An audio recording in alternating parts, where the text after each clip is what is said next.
Oh, good morning, everybody. Let's settle in.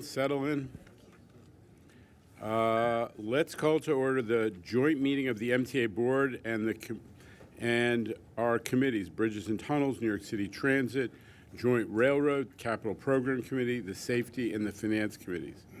We're meeting today, all of these committees jointly, as the Monday committee meetings were postponed due to the blizzard. Let's start with the safety announcement, as always, Jonathan, and then hear from public speakers. Your safety is of the foremost importance to the MTA. Therefore, we ask that you listen and adhere to the following instructions. If you witness an emergency, notify emergency personnel in the room and call 911 immediately. Please follow any audible instructions provided through the public address system or visually on screens in the event of an emergency. If an alarm sounds, wait for a public address announcement and follow instructions. If told to go to another floor or to evacuate the building, leave all unessential items behind and use stairwell A just across the main hallway or stairwell B down the hallway past the elevators. If you have a mobility disability or cannot self-evacuate, please proceed to stairwell D or E for assistance by MTA staff or emergency personnel. An automated external defibrillator, AED, for use by trained personnel is in the main hallway just past the elevators. If you need assistance during an evacuation, please tell an MTA staff member or emergency personnel. Thank you and have a safe day. Good morning and welcome to the public comment session of the MTA board meeting. We have 19 members of the public registered to speak today. As a reminder, we ask that all public speakers adhere to the MTA's rules of conduct and decorum. Public comments must pertain to the specific items on today's meeting agenda. I would also like to remind our public speakers that in the interest of time and fairness to all speakers, we limit everyone to 2 minutes. Please be aware that there will be a warning beep to remind you you have 30 seconds to conclude your remarks. The first speaker is John Chiarello, followed by Omar Vera.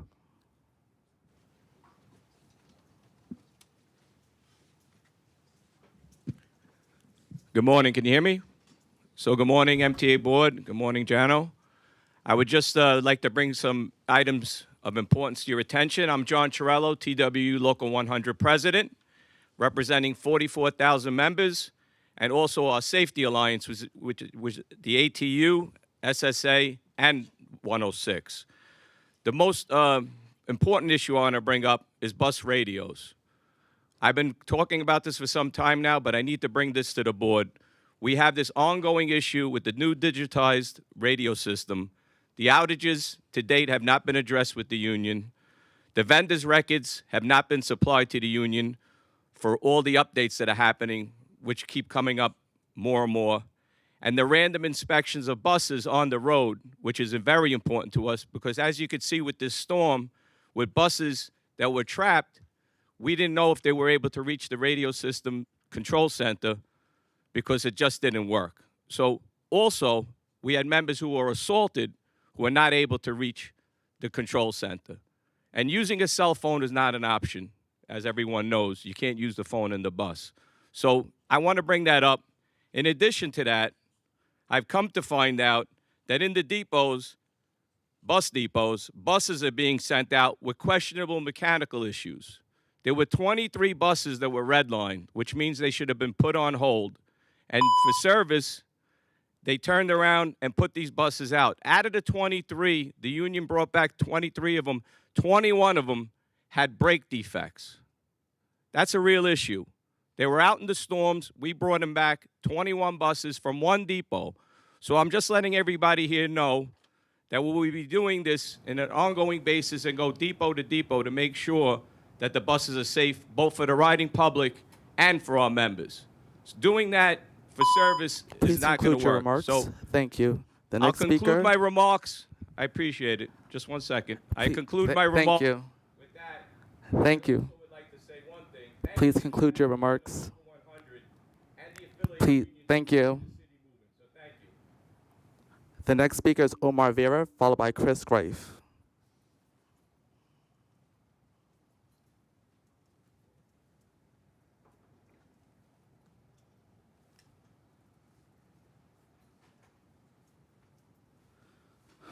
The next speaker is Chris Gray, followed by Ike Orkar.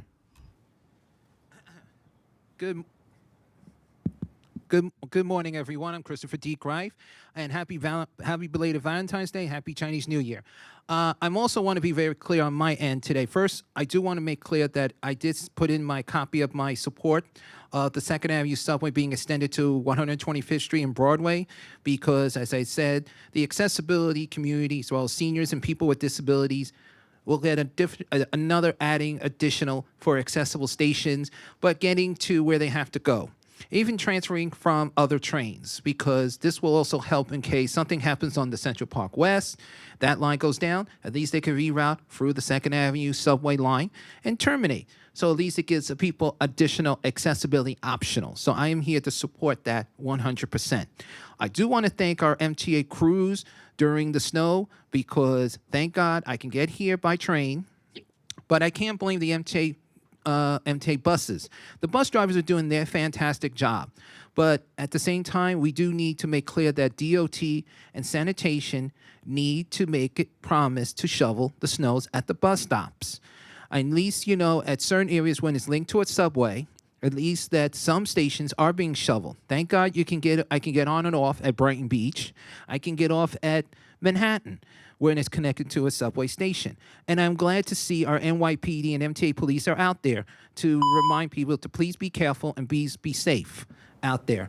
And at the same time, let's just make sure the homeless are not blocking because yes, it's gonna get cold. Yes, it does get snowy, but we gotta make sure we help them out as well for safety as well. Thank you. The next speaker is Ike Orkar, followed by Jason Anthony. Good morning. 75 years ago, Ray Bradbury wrote Fahrenheit 451.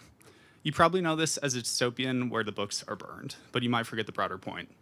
The point that Bradbury is trying to make is not that the books are burned simply, it's that society cares so little when it happens because society is so inconducive to thought. It's simply easier to watch TV than engage with the book.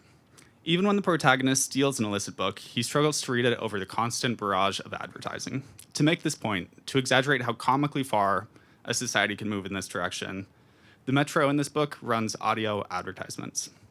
Fast forward to today, the MTA is running a pilot to test audio advertisements on subway platforms and trains. They are playing ads through the same speakers that provide service updates.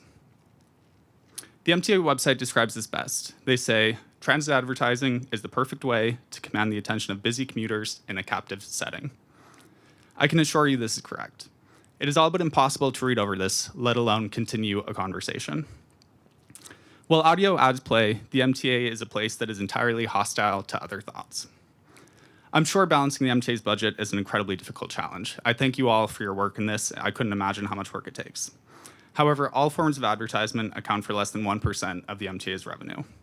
Audio advertising would degrade the passenger experience to raise revenues a small fraction of a percent. I'm here with one simple request. I'm asking for someone to step in and prevent exactly what happens in Fahrenheit 451, exactly what it warned us against. I'm asking for someone to step in and say audio advertising is a step too far. Thank you all for working to improve the MTA, and thank you all for your time. The next speaker is Jason Anthony, followed by Lisa Daglian. Good morning, Johnson, Jano, Paige, Shanifa, Demetrius, Rachel, Rob, Johnston, and the rest of the board members. Jason Anthony, the transit guru. This past, let's say, blizzard, put the system to the test, and it passed. But Philadelphia, SEPTA, and Boston, the team used some instruments that we should use. Buses with shovels, because places like Richmond County, where I work at, saw places that DOT and sanitation didn't quite shovel or didn't plow properly. So we should use buses that have the bike racks, and some routes that we have them on in the Bronx and Staten Island, put the shovels and we could plow these streets And that could resolve some of these issues that we have in Staten Island. But we should execute a plan B in case if we have the shutdown that we observe on the Long Island Railroad, because it doesn't make any sense if we have this the fare policy that's in place. Like, it doesn't make any sense that the ticket policy is one day use until 4 a.m. because passengers could be stranded. But Metro North did an excellent job running hourly service. But I'll see you guys later in the afternoon. The next speaker is Lisa Daglian, followed by Sir Pierre Charles.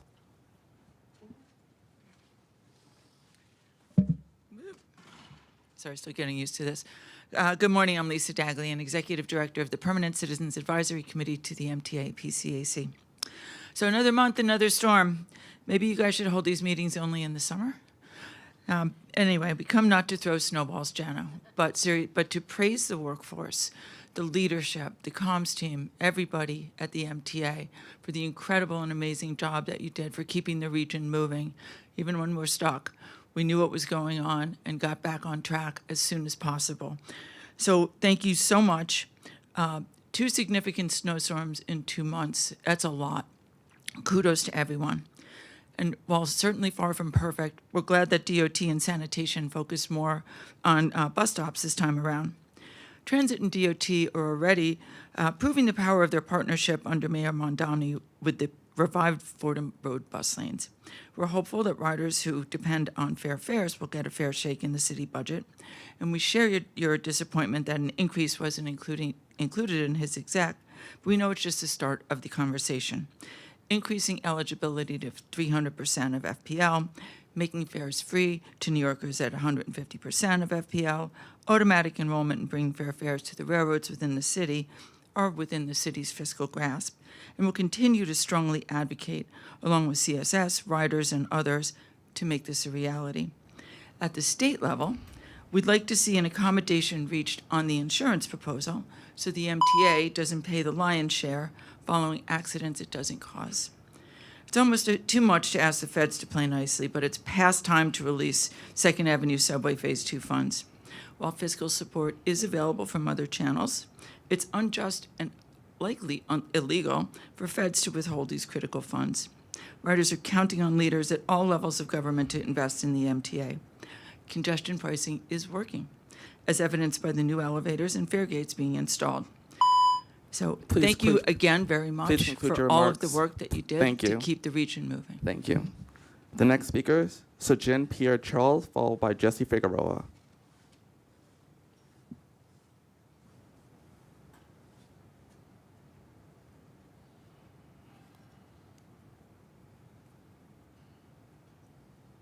Good morning. My name is Sajine Pierre Charles. I am a small business owner on Long Island and also a board member of the West Hempstead Chamber of Commerce.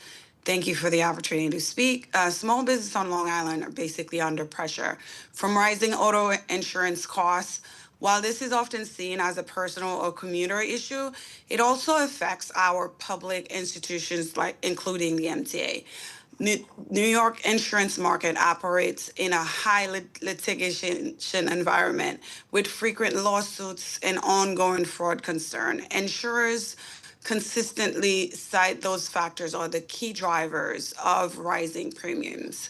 Those higher costs don't just impact individual drivers or small business. They also affect large vehicle fleets and public agencies that insure buses, service vehicles, and all of the other operations. For the MTA, insurance is a necessary expense, of course. When premium rises because of fraud or excessive litigation, those costs flow directly into the MTA budget. That creates more of a financial pressure at a time when riders are already struggling with affordability.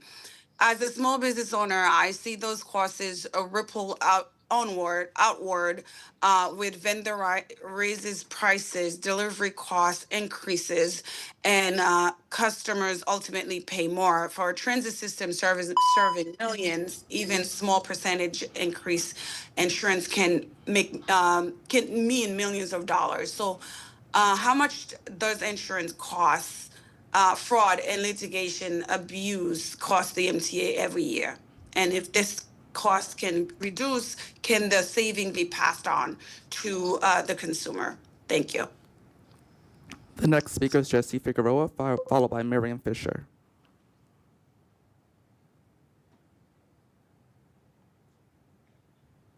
You're muted.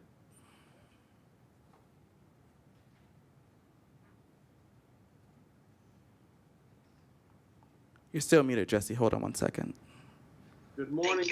Good morning, Jano. The next speaker is committee members, public speakers today on this lovely snow-packed day in New York. Happy belated Valentine's Day. Happy Chinese New Year. Happy early birthday to me as I turn 50 on Monday. My name is Jesse Figueroa, U.S. Army veteran and transportation advocate. I apologize for not being there in person today as the blizzard limited my ability to travel, but I feel that it is important to speak today. First of all, thank you to the MTA workforce for your tireless snow removal and service restoration efforts. Riders truly appreciate your dedication under difficult conditions. Also want to acknowledge the progress on accessibility projects. These improvements matter deeply to riders with disabilities, seniors, veterans, and caregivers, and I encourage them to continue advancing this work. Riders have raised concerns about service levels on several major bus routes, such as B8, B16, B37, B62, B63, B70, Q54, Q55, Q59, Q113, and Q114, and some stops, such as Parsons Boulevard in Queens and Fifth Avenue, Brooklyn, which remain partially plowed. Clearing these fully is essential for safe access, so I commend the DOT and DSNY for their efforts. I want to highlight the need for greater courtesy towards riders with disabilities and expectant mothers. I've stepped in to help in these situations when needed, and I've also commended bus operators and the trained personnel who handled them with professionalism. Culture matters as much as infrastructure. In closing, the community strongly urges the MTA to keep the B15 unchanged, removing its connection between Brookdale Hospital via Newlots Avenue to JFK Airport will severely impact hospital staff, airport workers, and everyday commuters. Please conclude your remarks. Thank you. Oh, thank you. Thank you. Sorry. The next speaker is Miriam Fisher, followed by Saed Hassan.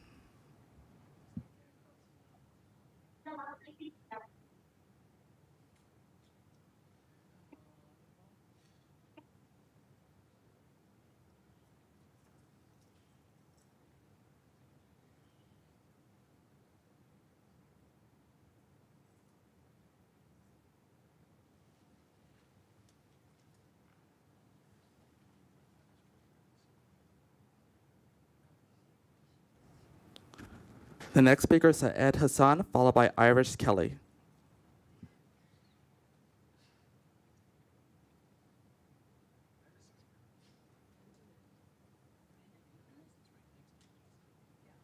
Good morning, everyone. Can you all hear me? Yes. My name is Saeed Hussain, TWU Local 100 Section Chairman of Pitkin Maintenance Facility, where we've accepted hundreds of Kawasaki R211 rail cars. I say that to say this. This past January, TWU continued highlighting the ongoing concerns about the MTA's contracting process, citing the non-competitive $1.5 billion subway award to the major MTA vendor Kawasaki Railcar, which appears to have been decided with minimal transparency and very little public notice. Kawasaki surveyed workers have reported troubling conditions on the field, and MTA has a notorious history of production defects and delays over its decades-long relationship with the company. Even the MTA acknowledges that the added cost of doing business with Kawasaki is approximately an additional $4 million to Hitachi for CBTC installation due to production delays with the 211 rail cars listed in the Capital Program Committee book in January. With its poor history of workmanship that were identified in the consultant reports in January, the authority has all the more reasons to utilize effective contracting tools to hold the company accountable. Once again, TWU and its coalition partners urge the MTA to hold off releasing the upcoming railcar RFP until the MTA meets with stakeholders to discuss the inclusion of the U.S. employment. This FTA-approved procurement policy would encourage bidders to compete with better wages and benefits while helping them to meet the requirements as well. In addition to the MTA should encourage the company to work with community and labor groups on a community benefits agreement that includes training and apprenticeship programs, as well as stronger safety and job protection for the workers. I'd like to remind everyone that a clear, open book is often key to communication, and communication is key to good faith relations and negotiations between the TWU, the community, and the MTA. Thank you for your time, everyone. The next speaker is Irish Kelly, followed by Evan Yankee.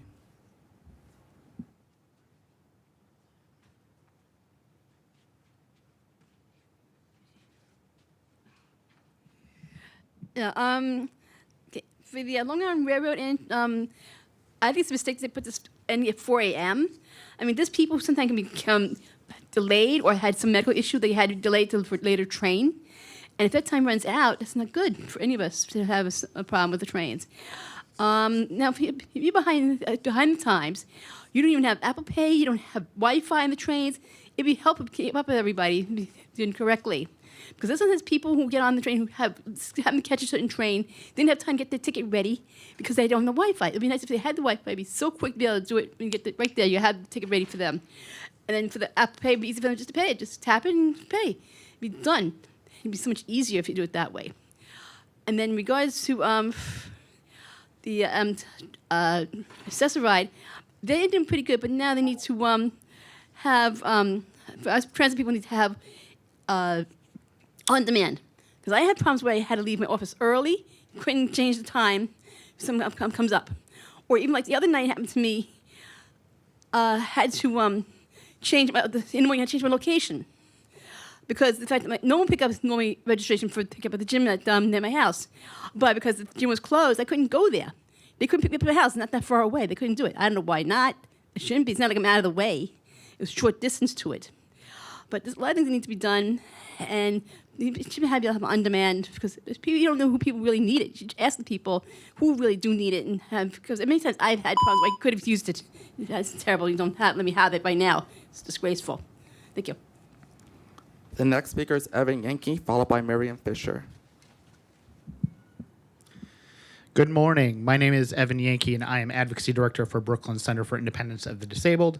Last month, we attended this meeting and spoke about the barriers created by snow, people with disabilities, and others using the MTA services face. And we know that the city has been pressing the bus franchisee to clear bus stops, and in many cases has tried to do a better job itself.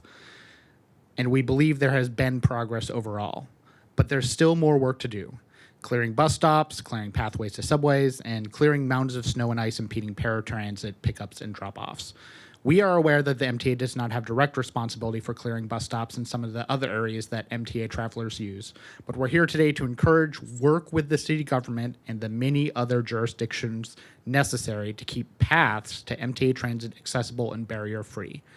We have been saying the same thing to the city and to others.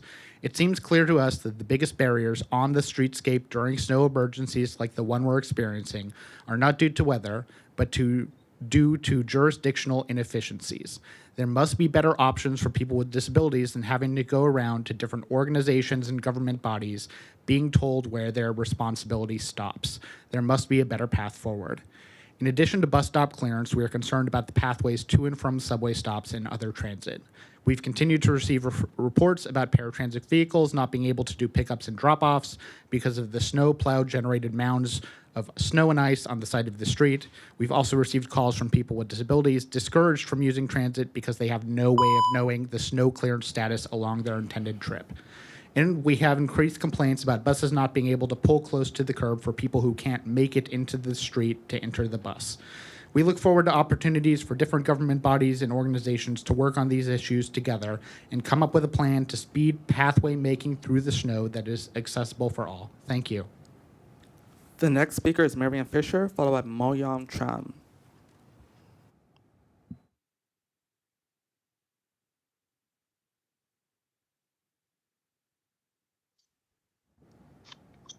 Am I audible? Yes, you are. Okay. In reference to the bus stops, since there's been so much discussion, I applaud the DOT for planning seats at all bus stops, saying that seats are a human right. But we also need shelters, not standing in heavy snow that we're all so aware of, waiting for the next bus by a lonely pole that says bus stop. We also need shelters in all the stops. I also asked the MTA to sign the elevator maintenance case, 8 years long. But I also thank the MTA for what I've been hearing warning announcements on the trains now that the next elevator is out, which subsequent station has working elevators. Also, announcements are needed on elevator outages and the loudspeakers on the platforms and digital displays, auditory and visual announcements. Some riders have no choices and get stranded for hours needing EMS services, as we all know. Thank you for listening. The next speaker is Mayam Cham, followed by Erline Muse.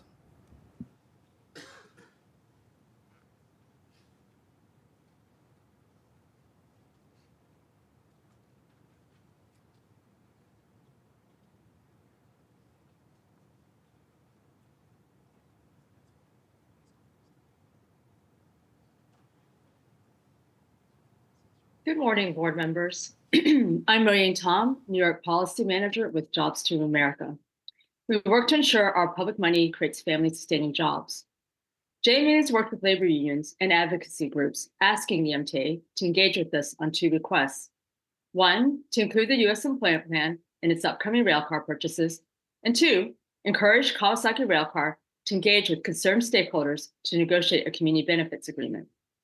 We are excited to hear that the MTA created a new rolling stock program that can focus on achieving the best value for the MTA's rolling stock over their lifetime, all while generating economic benefits through domestic manufacturing. The U.S. Employment Plan, or USEP, aligns perfectly with these goals. As a federally approved policy tool, transit agencies can customize its evaluation process to ensure it does get the best value for its purchases. The USEP requires bidders to disclose wages, benefits, and training programs. Manufacturers could score higher by committing to local hire, improving opportunities for in-state jobs. LA Metro, the second largest transit authority in the nation, has fully adopted the manufacturing career policy, requiring the usage of the USEP for all of their rolling stock purchases.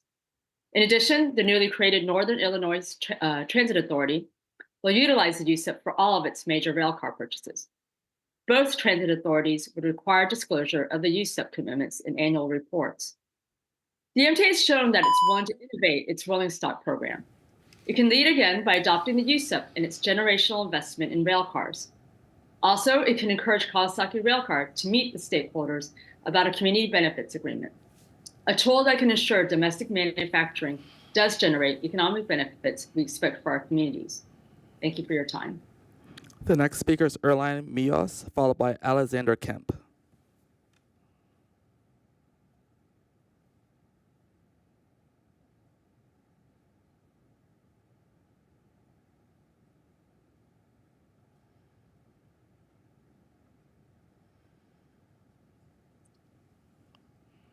Well, hi, my name is Erling Muse. I'm a Brooklyn resident and a daily MTA bus rider.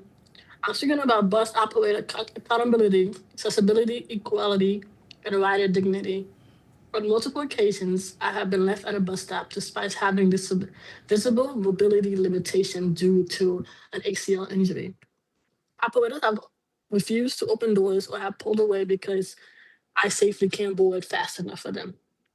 And winter conditions, like right now, when the bus stop is wet, snowed in, and unclear, it creates a greater safety risk.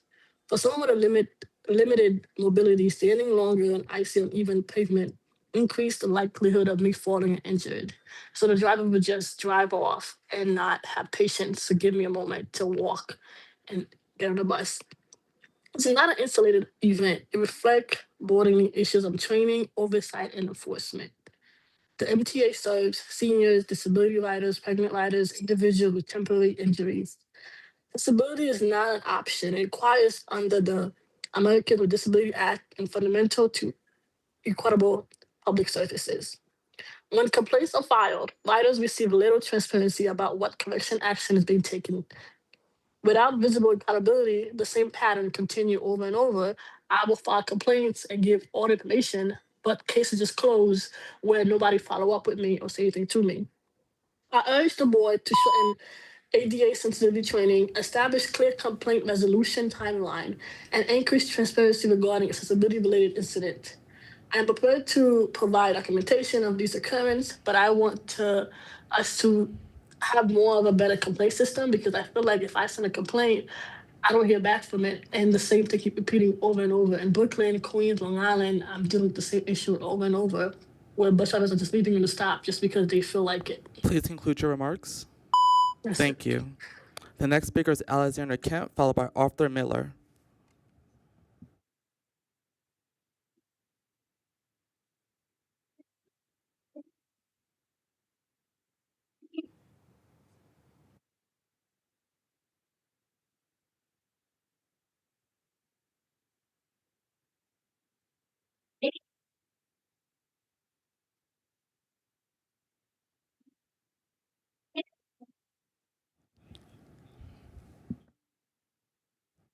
The next speaker is Arthur Miller, followed by Andy Pollock.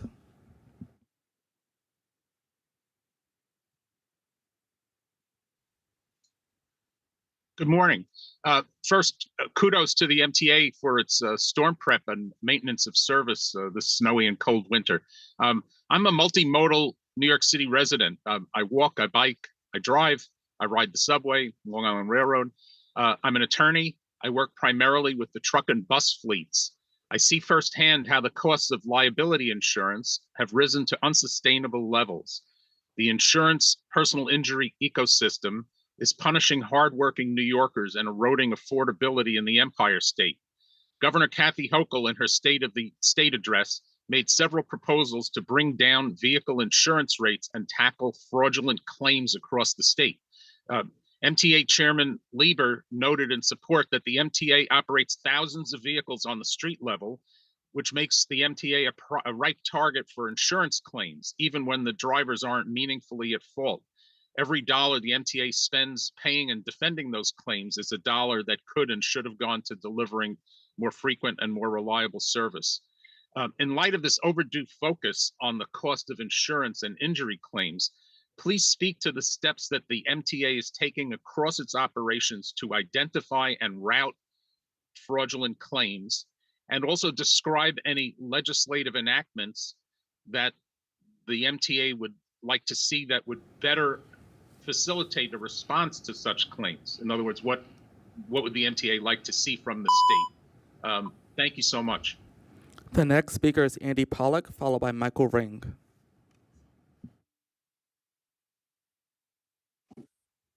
Good morning, everyone. This is Andy Pollock speaking from Passengers United.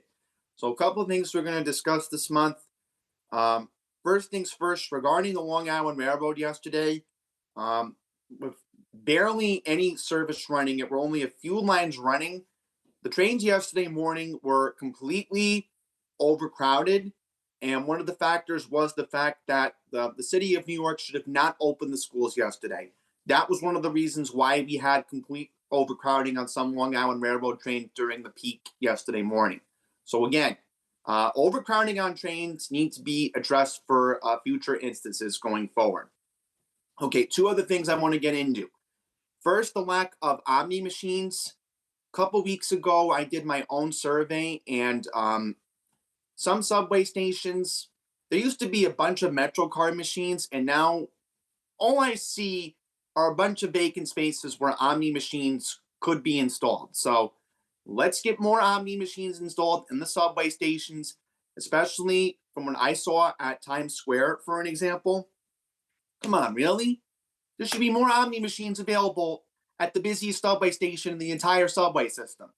So let's get that addressed. And then one more thing. Regarding what's going on with New Jersey Transit and the Portal Bridge, I'm sorry. For Pascagoula Valley Line customers, Metro North should have been cross-honoring on the Hudson Line.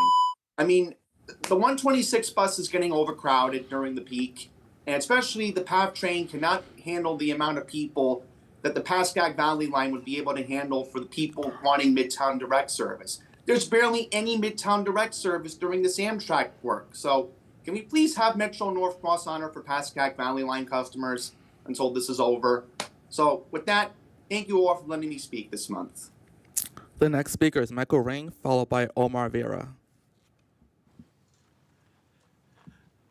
Good morning. My name is Michael Ring.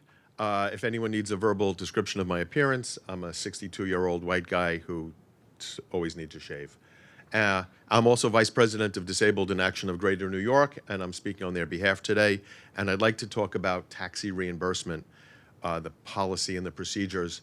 I'm sure most of you guys know that if something is going wrong in your Access-a-Ride trip, you're allowed to call and say, can I find my own way home? If your day is going sideways, like today's a day where everything's going sideways. I took Access-a-Ride here, but in 4 hours, it's going to be impossible for me to meet up with an Access-a-Ride van. So about an hour ago, I called Access-a-Ride and said I'd like to use taxi reimbursement to make my own way home. I was put on hold. It said a 20-minute wait. I didn't want to wait 20 minutes. I tried just before this meeting started. It was a 9-minute wait. I opted to cancel my rides because I will be able to get myself home. But if I needed to wait at 20 minutes outdoors, that would have been impossible.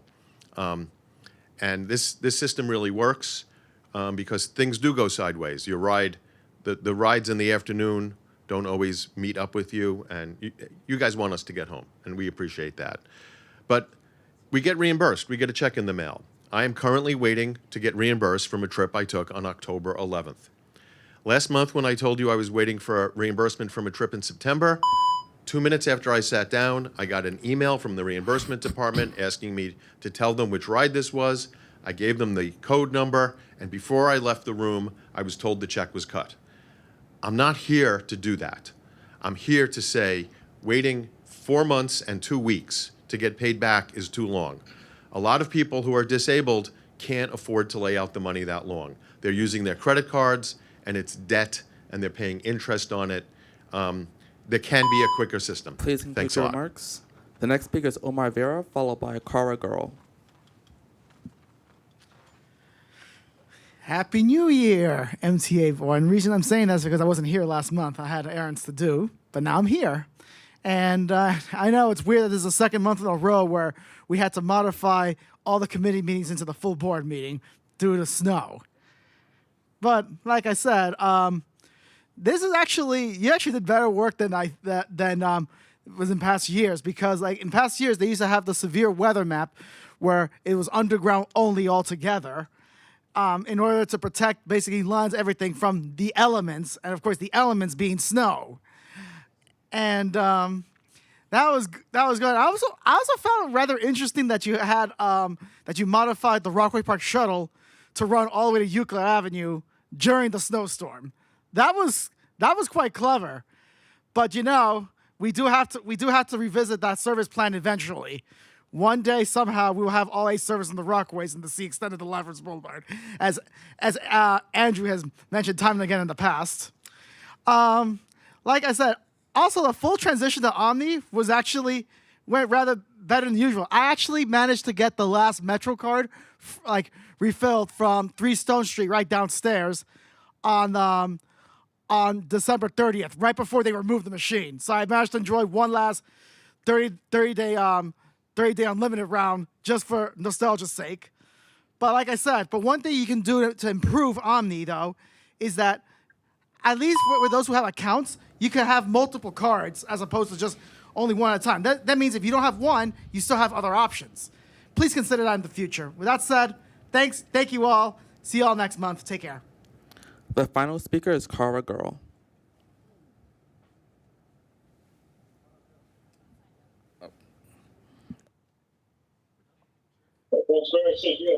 Thank you, Chair Lieber. That concludes our public comment session. Okay. Thank you, everybody. Let's hold on 1 second. I think there are a couple board members who are coming in. Yeah, thanks. Hi, Blanca. Okay. All right, well, thank you to the public speakers, who, especially those who braved the elements to get here. I don't think we have a quorum at this point. We're expecting another board member or two in the next half hour. So by the time we conduct business, the business of the meeting, we expect to have a quorum, correct? Okay.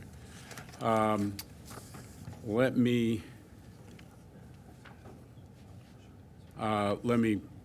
fire up the thing. Okay. Again, thank you to everybody who's joined this meeting, especially the hardy public speakers who made their way here this morning. This is 2 months in a row that we've had this situation where our committee meetings get delayed and consolidated into the Wednesday board meeting. We'll be taking a poll later on whether the board likes a single-day board meeting, but we'll see how that goes. Listen, the blizzard was one for the books, and I want to acknowledge the MTA workforce. They put in enormously long hours. If you only knew, our agency presidents know all about it. I see some of them may have slept finally. We're incredibly proud of how this team performed. New York never stops, never sleeps, especially at New York's at MTA during these events, and I'm really proud how we rose to the occasion. Yesterday, we launched a new thank you campaign. Shanifa and her team pulled that together with some of the images of folks working their tails off during the storm, meant to make sure that New Yorkers really understand and acknowledge what it took for us to maintain a lot of service right through the storm and also to put on service yesterday. So tip of the hat to the amazing MTA workforce, and we're sharing it with New Yorkers. But I got to make sure everyone understands the storm response, the success, was the result of hard work, but also a ton of preparation. As soon as the forecast turned in the direction that it did, we started mobilizing, pre-positioning a ton of equipment and people well before the first flakes flew. You can see a breakdown on the screen, agency by agency. It's a little hard to read with the visual, but amazing work to get all the equipment and to have a plan. I especially acknowledge the way that the subways team managed to keep many of the cars in the tunnels in order to be able to run full service even outside on the outside portions of the system in the storm. And you can see the breakdown by agency of some of the things that were done. It all paid off in the end. We kept the subway system running through the blizzard, albeit with delays and adjustments. As to be expected, ridership was low, less than 1 million customers, about 22, 23% of our usual Monday. But a lot of them were essential workers, people who had to get to where they were going to help the city continue to function. And that is why our ability to maintain service is so very important. As I said, I was especially impressed by how we were able to maintain the outdoor parts of the system, which are more vulnerable in snow. Railroad, the Metro North Railroad, Demetrius, and also the Long Island, which persevered through the initial phase of the snow and then engineered an orderly shutdown very successfully. The buses operated with reduced frequencies and a lot of detours based on road conditions, but they served over 200,000 riders. No secret that there were some isolated problems, especially on Staten Island, where a ton of buses got stuck. But we had a good collaboration with sanitation. We got them dug out. A lot of our folks were out there, including senior leadership of the buses operation. And we also supported DSNY's expanded efforts to keep the bus stops clear, a lesson that was taken away from the first storm. And we saw a lot of improvement in the condition of the bus stops, as some of the folks acknowledged from the podium this morning. The biggest impact was on Long Island, where Rob made the responsible decision to temporarily suspend Long Island Railroad service in an environment of intense wind and snow drifts that were up to what, 8 feet, Rob, in some cases. It made sense to focus on clearing the snow without risking stranding customers. I think we heard about it from the podium in the past, sometimes when the railroad ran service a little too far into a storm of this scale, there were stranded trains. But we were back up and running with limited service by 4 o'clock Tuesday morning. For its part, Metro North never stopped. You ran hourly service for the better part of Monday and an enhanced Saturday program yesterday. That's 2/3 of a normal weekday. Not too shabby. Way to go, Justin. And, obviously, please make sure the team understands how much the public and everybody here appreciates what was done. At the end of the day, this, folks, is what we do. For the MTA, the world can't stop for snow. Essential workers got to get to their jobs. People need to get to medical appointments. Rachel and the paratransit team did 2,000 trips yesterday, and most of those folks had to go get to dialysis or to urgent medical appointments. They weren't doing it because they wanted to go to the arcade in Times Square, right? So super important. When the roads are closed, it's all the more important that we, the MTA, be there for them. Obviously, this comes at a cost, and I just want to make sure everyone understands we're going to look carefully at how this is impacting on the MTA's budget, and we're starting to collect those numbers because we want to make sure everybody understands that we budget for a certain amount of snow and scenarios of this kind, but when it happens again and again, we have to be upfront about the costs. But listen, as this type of weather becomes more frequent, blizzards, but also torrential rainfall, a coastal surge, and other consequences of climate change, the MTA has to be able to respond. And our partners in the public sector need to understand that not all overtime is bad overtime. I think this experience that we had in the last couple of days makes the point. And if you don't agree, just ask the U.S. men's and women's Olympic hockey teams about whether overtime can be good. I'm going to leave it up to. I'm going to leave it up. Okay. Okay. I'm here all week, folks. Enjoy the prime rib special. Wow. Okay, I'm going to leave it there for today on that note. Partly because of Neil, but partly because lately there's a voice in my head telling me to shut up, you're rambling. It sounds suspiciously like Long Island Senator Mario Matera. Anyway, let me turn. Let me go. All right, we're going to wrap it up there. Let's move on to committee reports and start with the agency presidents. Demetrius, you're first, and I just want to underscore how you and I talked, and Bill and Frank were in touch constantly during the thing, and it was an amazing accomplishment to maintain service the way you did. Please go ahead. Thank you, Chair. So it's great to be back with you all after a brief reprieve last month. Thank you, Bernard, for stepping in and holding down the front. We had 3 unique events over the past month that even each one on their own would be difficult to handle. The first was 12 inches of snow at the end of January. Second, a hard, cold freeze. And third, a blizzard that we got very little advance notice on. This past month's weather story is best told in parts. We have the preparation for the storm's duration, and then the recovery. Now, we're not immune from the same challenges as any homeowner or individual who has a car. We have the same challenges, except they call for help. We are the help.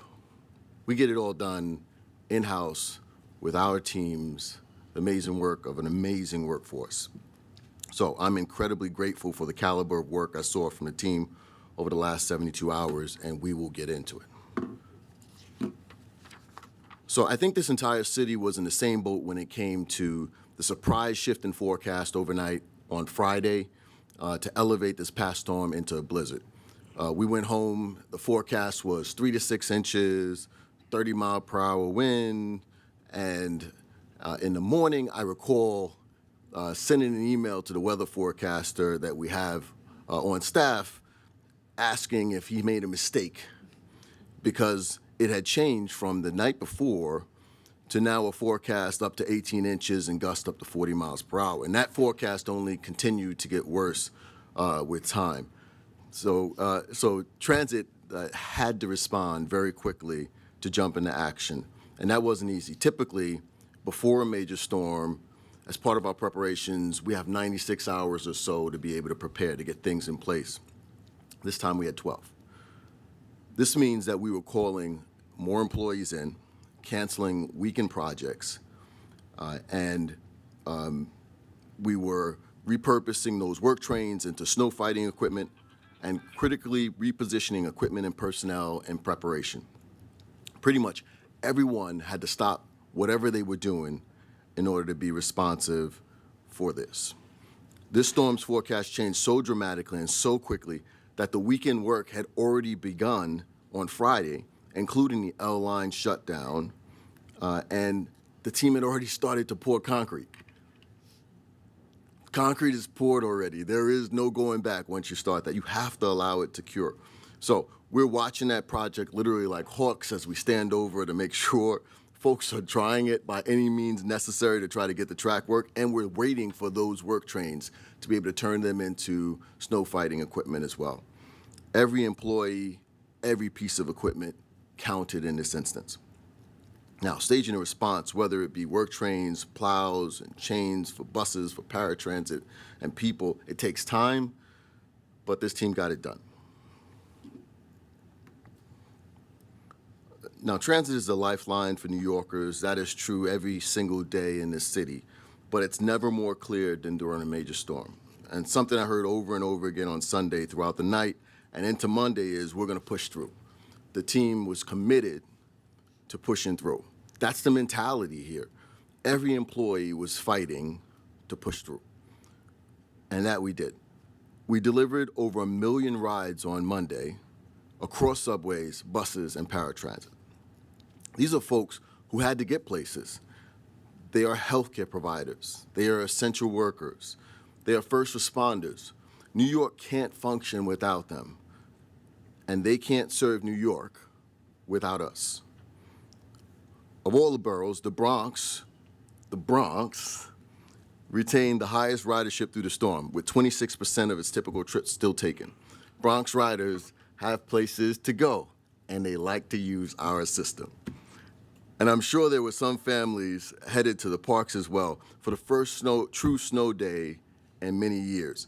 The station that got the most riders during the storm in the entire system, 59th Street, 5th Avenue. So people love to get out, get some snow, do a little sledding, all the fun things at Central Park. And the station team was ready for these riders. During the storm, they addressed all 493 stations, including Staten Island Railway, and responded to 142 emergency calls. That's falling debris, that's power outages, that's water conditions, that's heating issues, and we kept trains moving through snow on a day's notice. We preserved service in the Rockaways, on the Brighton Line in South Brooklyn. Conditions were tough, no question, nearly 2 feet of heavy snow, wind gusts up to 50 miles per hour, and wind is not only unpleasant to employees out in conditions, but it also makes it incredibly difficult to clear elevated tracks. But again, the team pushed through. The team was smart about how we were going to keep service running for those who needed to get somewhere and for those who needed to get home. We ran what's called a round robin. Something we used to do back when I was in the control center. It was an opportunity to limit the number of switch moves that are made at Hamels Y. Essentially making sure you straight move track from Euclid to Rock Park, to Far Rockaway, and then back to Euclid. First time in many storms, the Rockaways continued to run. Great work to the team for continuing to run a transit system on a coastal peninsula in the middle of a blizzard. The buses team was also able to deftly switch to their winter weather plan to pull articulated buses out of service and to run an organized winter storm schedule. During the storm, they were monitoring up to 3,000 buses on the roads at any given time across 46 detours and addressed over 600 incidents, including over 200 stuck buses. For paratransit, we encourage customers to cancel all non-essential trips. Originally, we had 17,000 trips scheduled for Monday, but through clear communication with riders, that number dropped to 2,200. Now, remember, these are essential trips. Folks need to get to life-saving care like dialysis and therapy. Paratransit got them there. Let's not forget that the storm hit largely overnight. So we had to make tough decisions about morning service in the middle of the night. While most of the city, in a city that doesn't sleep, were sleeping, this team was determined what the next day would look like and coming up with a plan to make it happen. And once again, they did. But the work doesn't stop when the storm does. The team is going to keep pushing through. Folks were working on 16-hour shifts. I know for myself and others in the control centers, both the Rail Operations Control Center and in the Bus Control Center, it was more like 24/7. We're digging out yards, depots, many by hand to get trains and buses back into position to resume regular service. The team got all 493 stations through the storm, but 191 of the stations are outdoor and required additional shoveling and salting. They got creative about how they were going to get this done. You can see here in the photo, when you think about where does all of this snow go, especially at a station like this, Newkirk Plaza, where it's narrow, where does it go? And you can see, in this instance, we pulled a work train up along the station and cleared snow from the platform onto the work train to get it out of there. Teams are inspecting track, clearing snow from 220 miles of outdoor tracks, and while this kind of heavy snow is ideal for building snowmen, it's tough on the tracks and it accumulates quickly and compacts as trains run over it. We lay up our trains under cover to protect them, but to get back into yards, to return regular service, the yards have to be addressed. That's on tracks, in between and around third rails that our team works to make sure to clear out so that our train crews can get safely in and around our trains. Staten Island also got over 2 feet of snow. As you can see in the second photo, all this is getting dug out.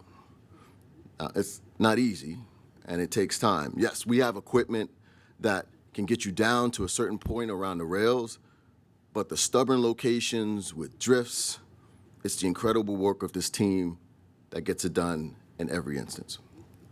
Buses and paratransit continue to navigate narrowed streets and detours as the city cleans up, but I remind folks that paratransit was back for regular service yesterday morning.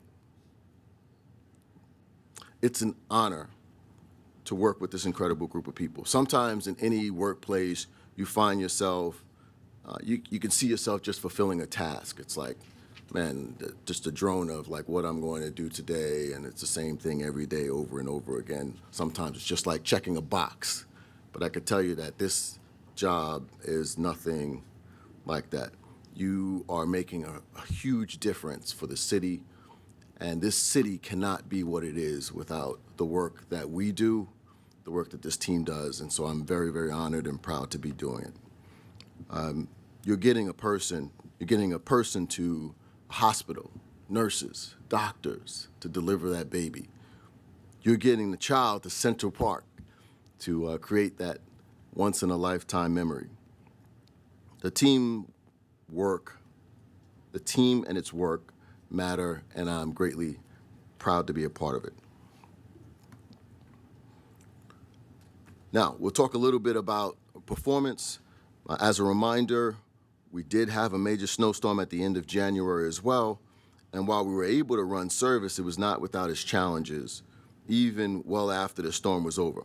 Weekday on-time performance was 84.3% before the storm and 74.4% in the days after, as snow accumulation in yards, icing, and tracks and signal stops were made it challenging to restore it at times. Even for the first 2 weeks of February, we continued to have challenges from the extreme cold, including broken water pipes, both our own and from water mains and other buildings that cause ice formation in the tunnels. I mentioned it earlier, it's not much different than your own home. When it gets really cold, you have to worry about these types of things, pipes bursting. The difference is our home is 120 years old, and we maintain it. The team has done an amazing job in responding to these challenges, and by last week, we were back to over 80% on-time performance. The January storm caused widespread detours and weather-related obstacles, significantly disrupting normal bus operations. The Bus Command Center was able to manage headways and adjust service in real time more effectively during the storm by leveraging improved technology. The January storm and ensuing freeze limited the system's ability to deliver regular service. As a result, the metrics are excluded on Monday, January 26th through Friday, January 30th. With these exclusions, service delivery was 95.1%, up 2.8 percentage points month over month, and 0.6 percentage points year over year. Customer journey time performance was 72.1%, up 5.2 percentage points from the previous month, and on par with last year. Bus speeds increased to 8.4 miles per hour, up 2.4% from the prior month, and consistent with last year. Now, paratransit had a very strong month in January, even though winter storm firm was there. Looking in particular at service before the storm, as shown on the slide, Access-a-Ride hit impressive on-time performance marks with more than 97% of weekday trips and nearly 99% of weekend trips picked up within 30 minutes within a 30-minute window. Looking at the entire month, inclusive of the days impacted by the storm, overall 30 minutes on-time performance was still at 95.6%, above the 94% goal and consistent with December performance. Paratransit faced significant post-storm impacts from narrowed streets, obstructed sidewalks, but continued to push through and deliver for our customers. January ridership was also impacted by the storm, but remained strong. We delivered a total of 878,000 trips during the month, a 9% decline compared to December of 2025.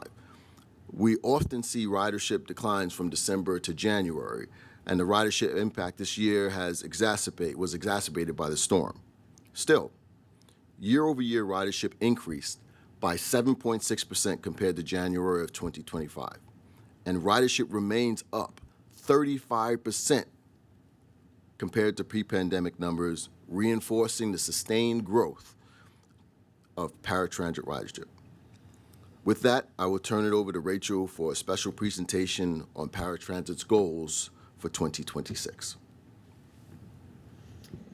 Thanks, Demetrius, and good morning, everyone. I am happy to be here this morning to lay out paratransit's goals and priorities for 2026 and reflect a bit on what we accomplished last year, which was really a historic year for paratransit. But at the risk of being redundant, I do have to start off by acknowledging the incredible work of our entire team over the last month to push through not one, but two massively impactful winter storms. Through Winter Storm Fern and the blizzard this week, we kept service moving, providing essential trips on those storm days, and then quickly pivoting to resuming full service. We put more than 500 dedicated carrier vehicles on the road for service yesterday, clear of snow and ready to go by the morning rush, and our broker drivers showed up in force to take thousands of trips. We've seen this year that winter weather does not keep customers off transit, and paratransit is no different. We hit a record earlier in February with more than 50,000 trips booked in a single day for February 11th, And just today, less than 48 hours after the blizzard event, we have more than 40,000 trips scheduled for service. These snow events also remind us of some of the unique complexities of running paratransit service. The 200,000 customers we serve are those who can't necessarily use other transit services, and they rely on Access-a-Ride to be able to participate in all that New York City has to offer. They're also often the most impacted when snow and ice narrow our streets and block the sidewalks, making it harder to navigate to a curb cut or deploy a vehicle lift. And paratransit, unlike fixed route, is demand response service. We go where our customers tell us they need us to go, and that means we're impacted by the road and sidewalk conditions at tens of thousands of different locations all across the 5 boroughs each and every day. The work of our city partners on snow clearance is so critical to our service, and I want to echo my colleagues in thanking our agency partners for their continued commitment to improving snow clearance to keep our transit system truly accessible. But through all of these events, we never lose sight of the bigger picture. Our drive toward continuous improvement, our mandate to provide safe and reliable service to our growing ridership base, and how we can do it all as efficiently as possible. And that's where our 2026 goals come in. Our work is nested under some of the MTA's strategic priorities, including delivering excellent service, increasing appeal to customers, and strengthening our transit network. Of course, delivering safe and reliable service will always be our guiding principle at New York City Transit. And in 2025, paratransit set a new bar for service reliability. We completed more than 11 million trips with our first million trip month in October, and we nearly hit that number again in the month of December. We're now doing 35% more daily trips than we were at our pre-pandemic highs, and even with that growth, we're meeting and exceeding our reliability goals. Last year, our drivers picked up 97% of customers within the 30-minute on-time performance window, and 92% of our trips within 20 minutes of the requested pickup time. These numbers reflect modest improvements compared to 2024, which is no small feat given the increase in ridership. With an equally relentless focus on safety, we reduced the rate of safety-related complaints on the broker service and the rate of accidents for our dedicated carriers. Now, none of this is luck or coincidence. The MTA is investing in new vehicles, new technology tools, and our growing network of broker drivers. In 2026, we're committed to further improving service reliability with an increasingly strong data and analytics focus so we can target strategic areas for improvement. We'll also be working with our brokers to ensure every driver has the tools and the training to communicate with and assist every paratransit customer, even across language and disability, to avoid missed connections on trips and increase customer confidence in the system. And in 2026, we'll begin to install cameras on our dedicated fleet, providing yet another layer of security for both customers and drivers. On every day, at least every day that's not a blizzard, customers tell us that on-time pickup is their top metric for success. But for us, that's only the beginning of the customer experience story. Last year, we took steps to modernize many elements of our operation, starting at the beginning with eligibility. We rolled out a new digital eligibility form, the first step in applying for paratransit service, and now nearly half of our applicants start the process with this simple online form that they can access at their convenience instead of needing to make a call when we're open for call center service. We ramped up our customer outreach program last year with more than 100 in-person and virtual workshops, and we focused those workshops on how to use the MyAAR app and onboarding customers to Omni. We now regularly see more than 10,000 trips booked on our app each day, and that's 10,000 calls that don't need to come into our call center. We're focused on educating and empowering our customers with tools that mean they get more time back in their day, and transit can better manage the cost of service delivery. We'll build on these successes this year by continuing to add new features to the app, like the ability to request and track a taxi reimbursement, and continue to improve the app experience based on the feedback and testing we do with our customers. We'll also thoughtfully test the use of artificial intelligence for certain customer support services, starting with limited and targeted pilots to make sure that any use of AI is effective and equitable. We're committed to empowering our customers with fast self-service tools and also to ensuring that no customer is left behind.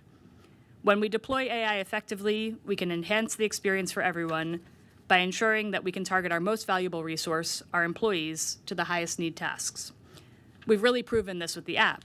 By increasing app adoption, we were able to serve almost 20% more trips in 2025 than 2024, all with fewer call center agent hours, and we'll continue to expand these efforts this year. Last year, we took an equally hard look at the nightly scheduling process. when we take those 50,000 trip requests and turn them into a schedule for the next day. Because paratransit is origin to destination, not fixed route service, this schedule building process occurs every night, packaging the next day's trips into routes and finding opportunities to share rides while still providing timely service for every requested trip. By unpacking this process and looking at it step by step, we found opportunities to fill out underused vehicle capacity and get the most out of our dedicated carrier fleet. We also reallocated some of our vehicles to our highest performing service providers and kept growing the broker program. As a result of all of these efforts, in 2025, the transportation cost per trip was down compared to 2024, even with inflation. Now, reducing our cost per trip by 30 cents may not sound like a lot, but the result is $3 million of cost avoidance across 11 million trips. In the next 2 years, we'll continue this progress as we move from our 20-plus-year-old scheduling engine to a new paratransit technology system that we are building right now in partnership with a company called Rideco. We're investing in this state-of-the-art engine that'll help us build better routes, smooth out and speed up processes throughout our operation, and add smart dispatching that can adapt better to real-world changing conditions in the streets. That'll mean fewer underused seats in our vehicles and service hours, more predictable on-time performance and arrival ETAs, and better ability to adjust trips to meet day of travel needs, even after customers have scheduled their trips. We'll be able to be more responsive to customer needs on the day of service, further improving the paratransit experience, just as we heard from the podium this morning. Finally, as the MTA invests billions of dollars in better buses and accessible subway service, paratransit is educating our customers on accessible fixed route options that may work for some of their trips.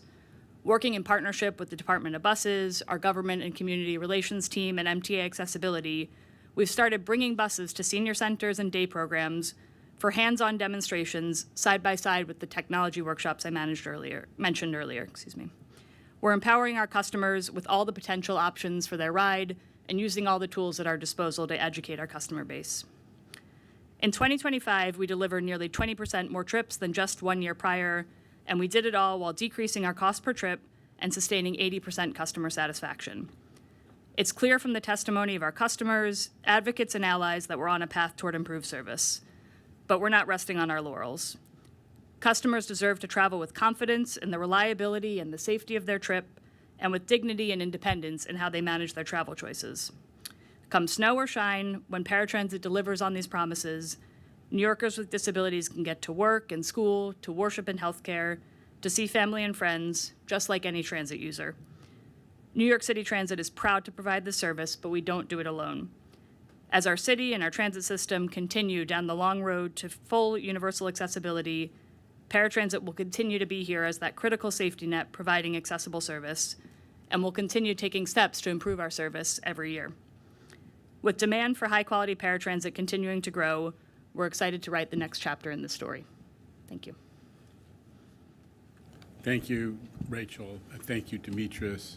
I just remind the board that for many of us who have been here for a few years, and I see some of our accessibility stakeholders and friends out there, we used to spend an hour plus at these meetings in the public comment period listening to people rage about paratransit service. You know, it was full-on rage. And now there are a lot of things that we need to work on to get better. We hear about some of them from our regular partners, but the basics of the paratransit system are a thing of wonder to those of us who remember how challenging and what a source of controversy and dissent and dissatisfaction it was. So I just need to give incredible kudos to you, both of you, and to everybody behind you who has contributed to bringing us to this place. And I know we're working hard to make things better, including the taxi authorization reimbursements. Right, Michael Ring is been consistent on that one. So I just invite. We heard a lot of important information from Demetrius and Rachel, and I invite the board to ask questions or give comments at this time. Andrew Albert. Thank you both for really important reports, and the City of New York is just incredibly fortunate to have people that we have to keep this system running, to keep the city running. I don't think the average person can realize how many thousands of miles worth of track have to be kept working, de-iced, cleared of snow, thousands of rail vehicles, another brilliant move from the earlier winter storm Fern, running local service only and having de-icing, snow removal, and maintenance trains run on the express track. I mean, this is just an amazing team who knows how to do everything right, and this city needs to keep running, and this is the team that is going to keep it running. So we are incredibly fortunate. All you have to do is listen to service reports from other cities to see how much better it is here. So once again, thanks to all.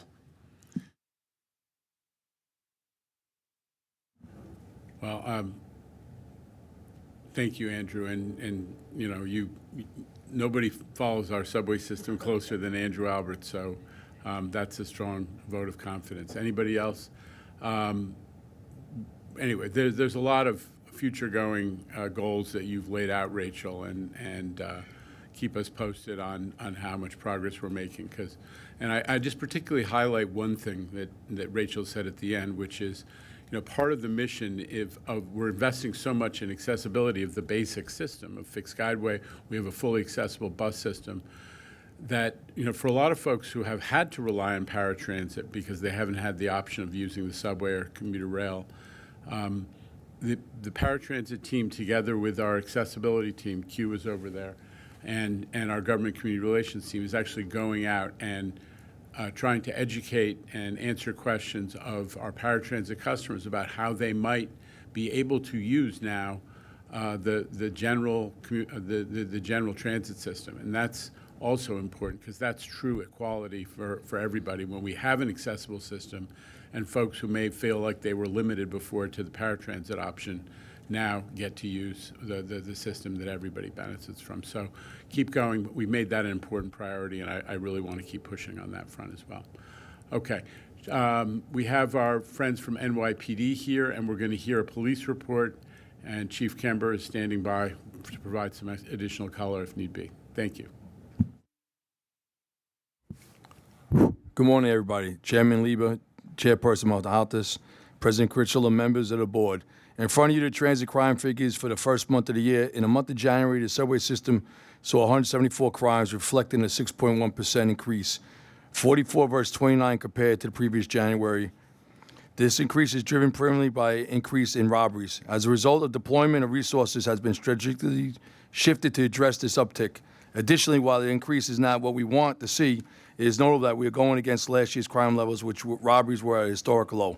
In fact, when looking at what we collectively accomplished last year, it's clear that we have our work cut out for us in the year ahead. Last year, we saw historic lows across multiple crime categories. We also saw a historic high in number of firearms recovered. We're going to capitalize on the expertise of our leadership team, continue to analyze crime data, and shift deployment of officers as necessary. Shifting gears, I want to highlight the success of the collaborative initiative that we began last year. The Transit Bureau, by quite literally plugging into the MTA's communication system, has streamlined the dispatch and therefore resolution of quality of life complaints throughout the system. Our centralized six-wire team, co-located in our operations center, receives reports directly from MTA personnel in the field and then signs a district-based six-wire team to address the condition. This has resulted in faster responses with more positive outcomes that we had seen for these years' types of jobs previously. Overall, we remain committed to continuing the momentum that we've maintained over the past year, driving down the subway crime, always being mindful of our ridership's perception of safety within the transit system. We look forward to continued collaboration between our two agencies and upholding this mission throughout the year. That concludes my remarks, and I'm glad to take any questions or comments you may have. But I just want to say great job by MTA and NYPD on Sunday and Monday with the snowstorm. It was fantastic teamwork. I was actually in work very early on Monday morning. I was in by like 5:30 in the morning, relieved the previous chief, and I couldn't believe the work ethic by the MTA employees out there and the NYPD out there. So I just want to say, I want to add on to it. It was a great teamwork, and it was an unbelievable job just to see how quickly the train station was cleaned and how the police were out there responding. So I just want to say thank you with that. And not for nothing, we had one crime on the snow day, only a single crime, right?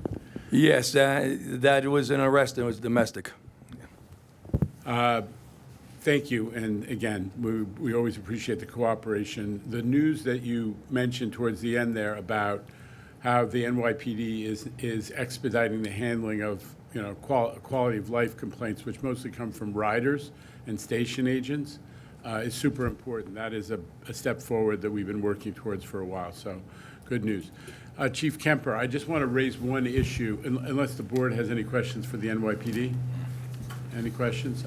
Chief Kemper, just reminding everybody, we had Katie Falaska for a couple of years. Yes. And she was going out and going to a lot of the court dates when there were employee assaults and other major crimes in the system to make sure that the criminal justice system was, because of our support and involvement, was taking seriously some of those crimes. In terms of setting bail and charging and ultimately sentencing. Today we got two major incidents that are actually in court. Would you just tell the board what's going on with that? Yeah, so, yes, sir. Our justice advocate, which was the vision of the chairman, is really a symbol of accountability and a present, strong advocate on behalf of our customers and our employees. So as we sit here right now, our justice advocate, also a lot of times supplemented by leadership from operating agencies, are at two court cases. That first court case, one court case is in the Bronx. The defendant's name is Alexander Wright. Alexander Wright is being prosecuted. He was arrested for a very serious assault of an MTA cleaner a couple of years back. So we're at that court case. We're also in Manhattan Supreme Court on another assault case on an MTA conductor, which is pending.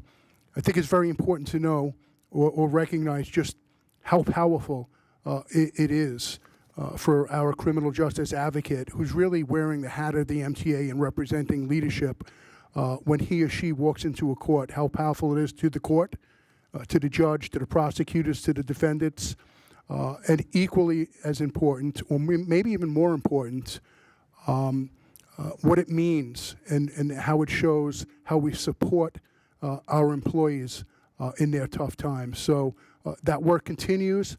It is paying dividends. And I'll update you this afternoon on those the outcomes of those court cases, sir. I just wanted to reassure the board that Katie went back to the NYPD, but we've continued that work, and it's super important for us to make sure the system again takes really seriously some of these attacks on MTA employees. So super important that. Any questions for Chief Kemper? Okay, we're moving in the way that these compressed meetings work. We're moving on to the Joint Railroad Committee, and we'll hear from Metro North, followed by the Long Island Railroad. Justin. Thank you, Chair, and good morning, members of the board. So consistent with today's theme, I'll start with a brief on the most recent storm, Winter Storm Hernando. So for the second time in just a few short weeks, another winter storm dropped upwards of 2 feet of snow on our territory, along with 50-mile-an-hour winds. So keep in mind, 4 feet of snow within 3 to 4 weeks on our territory. And once again, our employees rose to the challenge and provided safe and reliable service to our customers. Through constant coordination, our team developed and executed a plan that kept our trains running, providing service to our customers in very challenging blizzard conditions.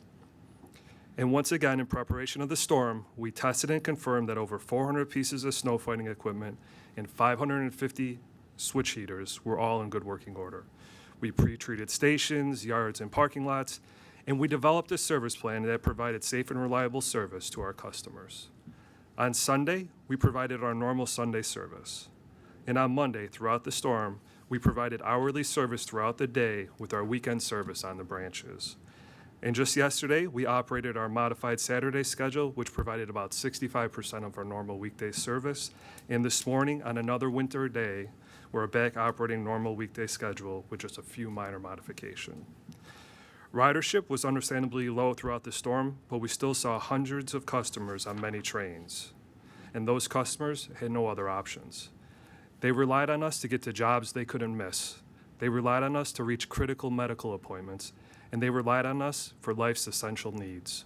When our customers depended on us, we showed up. I just want to take a quick moment to thank the thousands of Metro-North employees that made this possible. Their efforts are truly tremendous. Without them, none of this would have been possible. Truly a job well done. Thank you to all of them. So moving on to normal business, our January ridership saw a brief pause in its growth trend, largely due to the bitter cold we saw last month along with Winter Storm Fern and the freezing temperatures following that. So total ridership for January was 5.3 million, essentially flat compared with January of 25, reaching about 78% of our January 2019 levels. Weekday ridership was 3.3% higher than January of 25. In January's OTP was 95.2%, exceeding our goal of 94%, but falling below our typical performance due to the storm and prolonged weather. Notably, OTP for January, excluding Fern, in the days following when we were digging out and dealing with the extreme frigid temperatures, was 97.8. Moving on to safety. For the 12-month period ending December 2025, our safety performance remained strong. The reportable customer injury rate was 1.52 per 1 million customers, and the reportable employee lost time injury rate was 1.80 per 200,000 working. So I just want to briefly update the board on a recent operational change we made at Metro-North. We have now adopted universal train spotting, a common practice at many other commuter railroads. The concept is very simple. At most stations, all trains will stop at the front of the platform in the direction of travel, regardless of platform length. The benefits of universal train spotting extend to both customers and our train crews. Trains will arrive and depart at the same location on the platform daily, regardless of train, leading to more predictable travel patterns for our customers. Consistent stopping patterns also allow our crews to better handle customers who need assistance. This will also allow us to provide more detailed information in our train time app. Overall, we are confident this change will allow us to better serve our customers. And on February 2nd, we celebrated Grand Central Terminal's 113th birthday.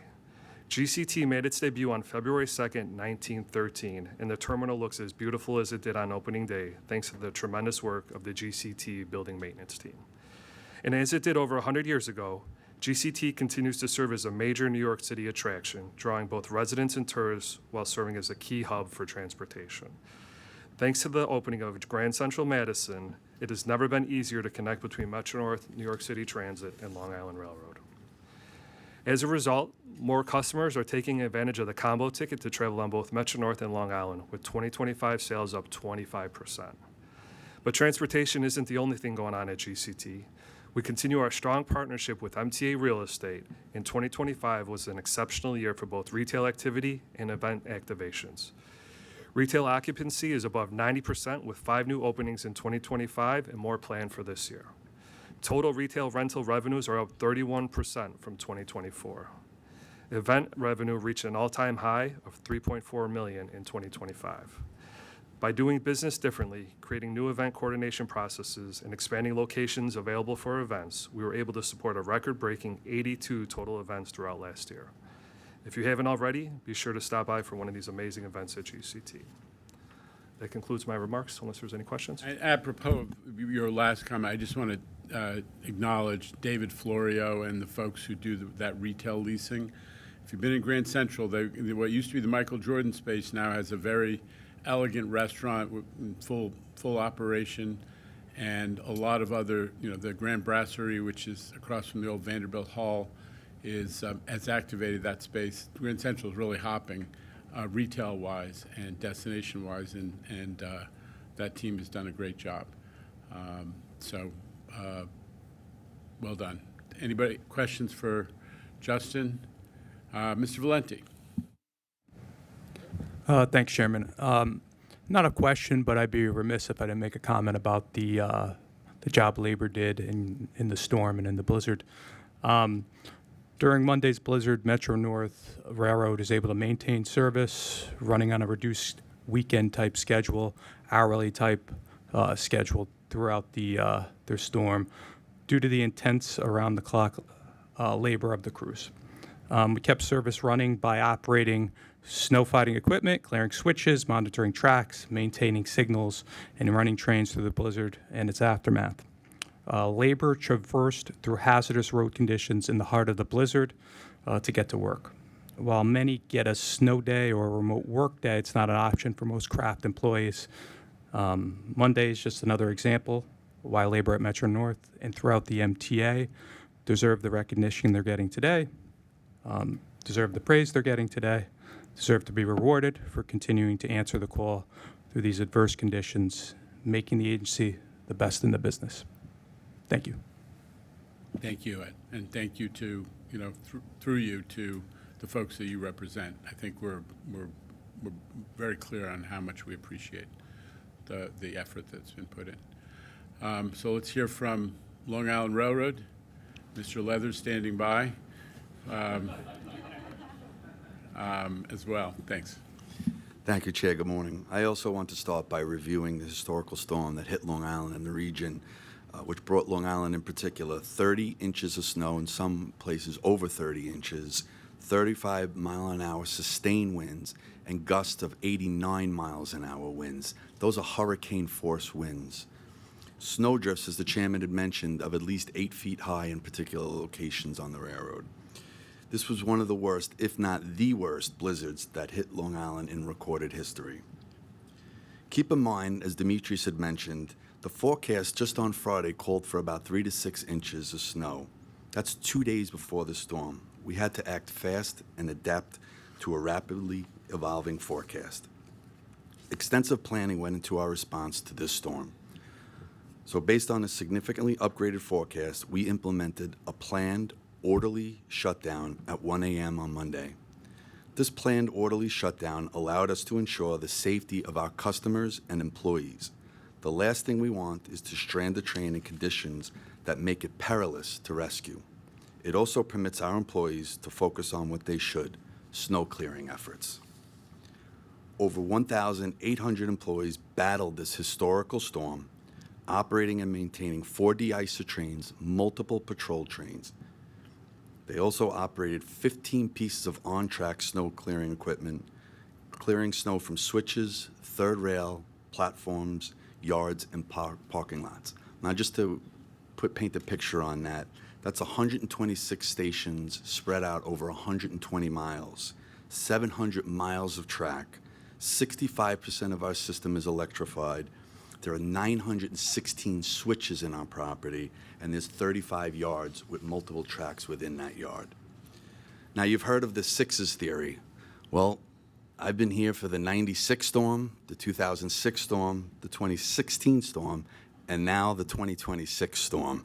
And I have to say, this was one of the worst, if not the worst, storms.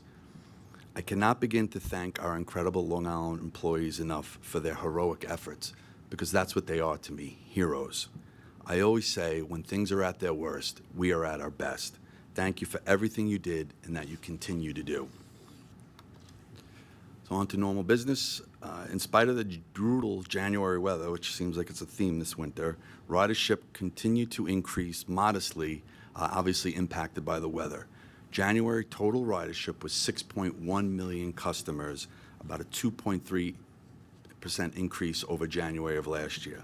Commutation ridership increased 13.2% over January last year, and monthly ticket ridership increased 12.1% over January of last year. And as the cold weather persisted, we still managed to break records in February. On February 10th, we accommodated 81,574 customers based on loadway during the AM peak period. Now, in light of that, for the month of February, we hit 80,000 or above 4 times for the month, the most we've done since the pandemic. We've hit 80,000 or more once in a month. I think it was about 3 times, but this was 4 times in 1 month. So ridership continues to increase.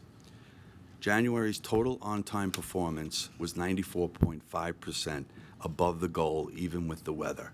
Now, just before the storm, we were about 97% on-time performance, so the weather had dramatic impacts.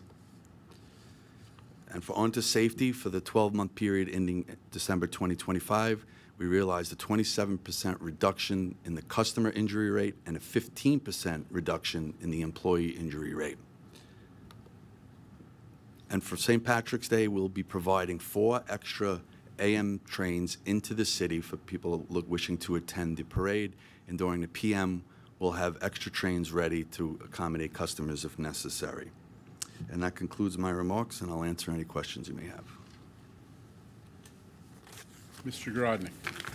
Thanks very much, Rob. And, I appreciate all of the incredible efforts by both Metro North and Long Island Railroad during the storm, and clearly positive results across the board. I did want to ask, though, and really it's a question for both of you, if I may. Obviously, these are complicated moments, unanticipated amounts of snow. Was there anything that you looked at in your roles and having experienced this and consider that either agency could have done better for the next time? Is there anything that came up that you said, you know what, that's a thing which we can fix for the next time? I know obviously it was not included in the reports here, but I did want to ask, like, what's a lesson learned here, or what is something that you feel like either agency could have done better on the next time? Well, I think, based on the conditions, and as the chairman had requested all the agencies to do, we'll be performing a lessons learned so our staff can really compile this information and put it together to see, what we could do better. But just here, I'm still numb from being up so many hours, but I don't think there's anything glaring that really stands out that we could have done better. I think there's little things we could have done better, in terms of preparation, but I don't think, ultimately there's something that stands out to say, if we would have done this, it would have made that much more of a difference in our service. I mean, these were horrendous operating conditions that we were, asked to provide service in and fight. And, the other systems were able to provide service during it. We had to shut down based on the conditions that existed. But literally within hours of the storm ending, the blizzard warning lasted until 6 p.m. on Monday. It still snowed continually after that. And within hours, we were able to provide service to our most, used branches. And then this morning, for the Long Island Railroad, we implemented normal service. So again, we're going to conduct the lessons learned and look at what things we could have done better. But I think ultimately, in the big picture, I think I could speak for all the agencies when I can say it went pretty well. Yeah, I would just echo what Rob said, right? I mean, we continue to provide service from Sunday, normal service Sunday, no impact. I think we finished the day 97.2% in the middle of the snowstorm. Monday, provided hourly service, minimal impact. Obviously, there was a lot of delays, but everybody got where they needed to go. Things just moved a little bit slower, and then coming out of it. I think we learned from the last storm how to better prepare coming out of the storm. But again, as Rob said, I think it's more about a lessons learned to see where there's those opportunities. But I don't think it would have changed any of the service we provided. I don't think it would have got trains moving any quicker. I think that the team really showed up and did a tremendous job, as Mr. Valente said. I mean, everybody just phenomenal, keeping the switches clear, keeping the trains moving, keeping the trains clean. If you were on the trains, even with all the salt and everything, they still look spotless. So top to bottom, everybody did a tremendous job. Great. I don't want to take anything away from that, but if there was something that you changed from the last storm to this storm, though, that I would be interested in knowing. What lesson did you take from the last one that you applied to this one? Yeah, so for us, we've always had a straight rail plan. We try to limit the number of switches. I think Demetrius called it a round robin. We just call it a straight rail plan. So we've always had a plan in place. This time, we really challenged the team to see, are there even less switches we could throw to be able to provide the same service? And the team was able to reduce a couple more switches. By doing that, it requires less forces to respond when ice and snow get stuck in the switches. Even though you have switch heaters and things like that, snow is caked on the equipment. When it goes through the switches, it falls off. Regardless of the switch heater, it's not going to melt those ice chunks. It takes people getting out there and removing those ice chunks. So the less switches we have to throw, the less points they get jammed up with the snow, which means we have less switch failures, which means the equipment continues to just operate. So, but, as a response to that, it requires the crews to get out there more in anticipation for full service, right? Because we haven't been throwing those switches. So it's really a reutilization of those manpower hours, getting ready for like today, for example. So it was one of the lessons learned, again, challenging the team. Nothing was done incorrectly at the last storm, but this was just another opportunity to learn and grow from each incident. I'll add a couple of thoughts. And again, as you heard, we're doing what we call an after-action report, the hot wash, some people call it, that will try to identify some specific things. One lesson that we shouldn't miss out on is the importance. Diesel is viewed as a negative because it can't come into all of our terminals. It can't come into Grand Central Madison, for example. People perceive diesel as environmentally inferior, although the modern diesels that we have are very, very low emissions. Having diesel trains for the commuter railroads was an advantage in some of these circumstances. It makes you less dependent on third rail power or the catenary power. So just as a reminder that the diversity of our fleet in some extreme circumstances can be an advantage is something to be borne in mind. The other is, to the extent that our brothers and sisters on commuter railroads had challenges, a lot of it is because people couldn't get in. So we need to look at the manpower, the people power, the staff power issues that become really important in these circumstances. What are our plans for having strategy for helping our workers to get in so they don't have to call out in these circumstances? Because there were moments in this, and this is true of all of our operators, where the constraint in certain respects was, did we have enough people to perform everything we might want to be able to execute? So we're going to be looking a lot at the people side as well as we go through these after-action reports. Demetrius, anything you want to add on any of this? I'll echo one point. In this storm, when we had our conference call yesterday, we talked about how many good things happen. And it's interesting because a lot of times after actions, you do point out, well, this happened, this line went down, this line we struggled to get back. We had resources to get here. But this one, we focused a lot more on the things that went right. And so, we're really looking at how do we continue to be more consistent with it. The Rockaways was a huge example, big change, and keeping the Rockaways running even when it was under a challenge was critical.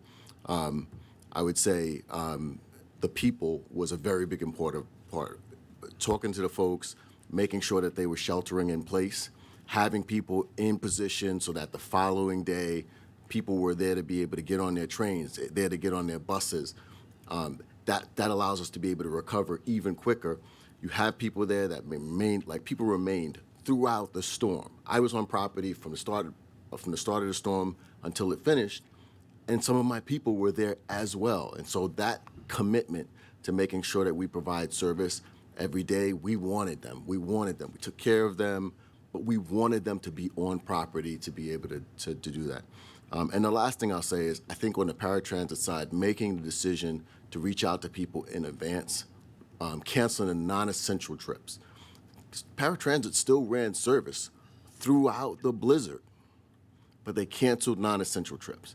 And that is the disconnect. That's the difference between saying, we know we have a service that we have to provide to people who have a critical need and still going above and beyond when necessary, but also doing the smart thing so that when we're ready to resume service, we have all the resources and all the people in place to be able to do so.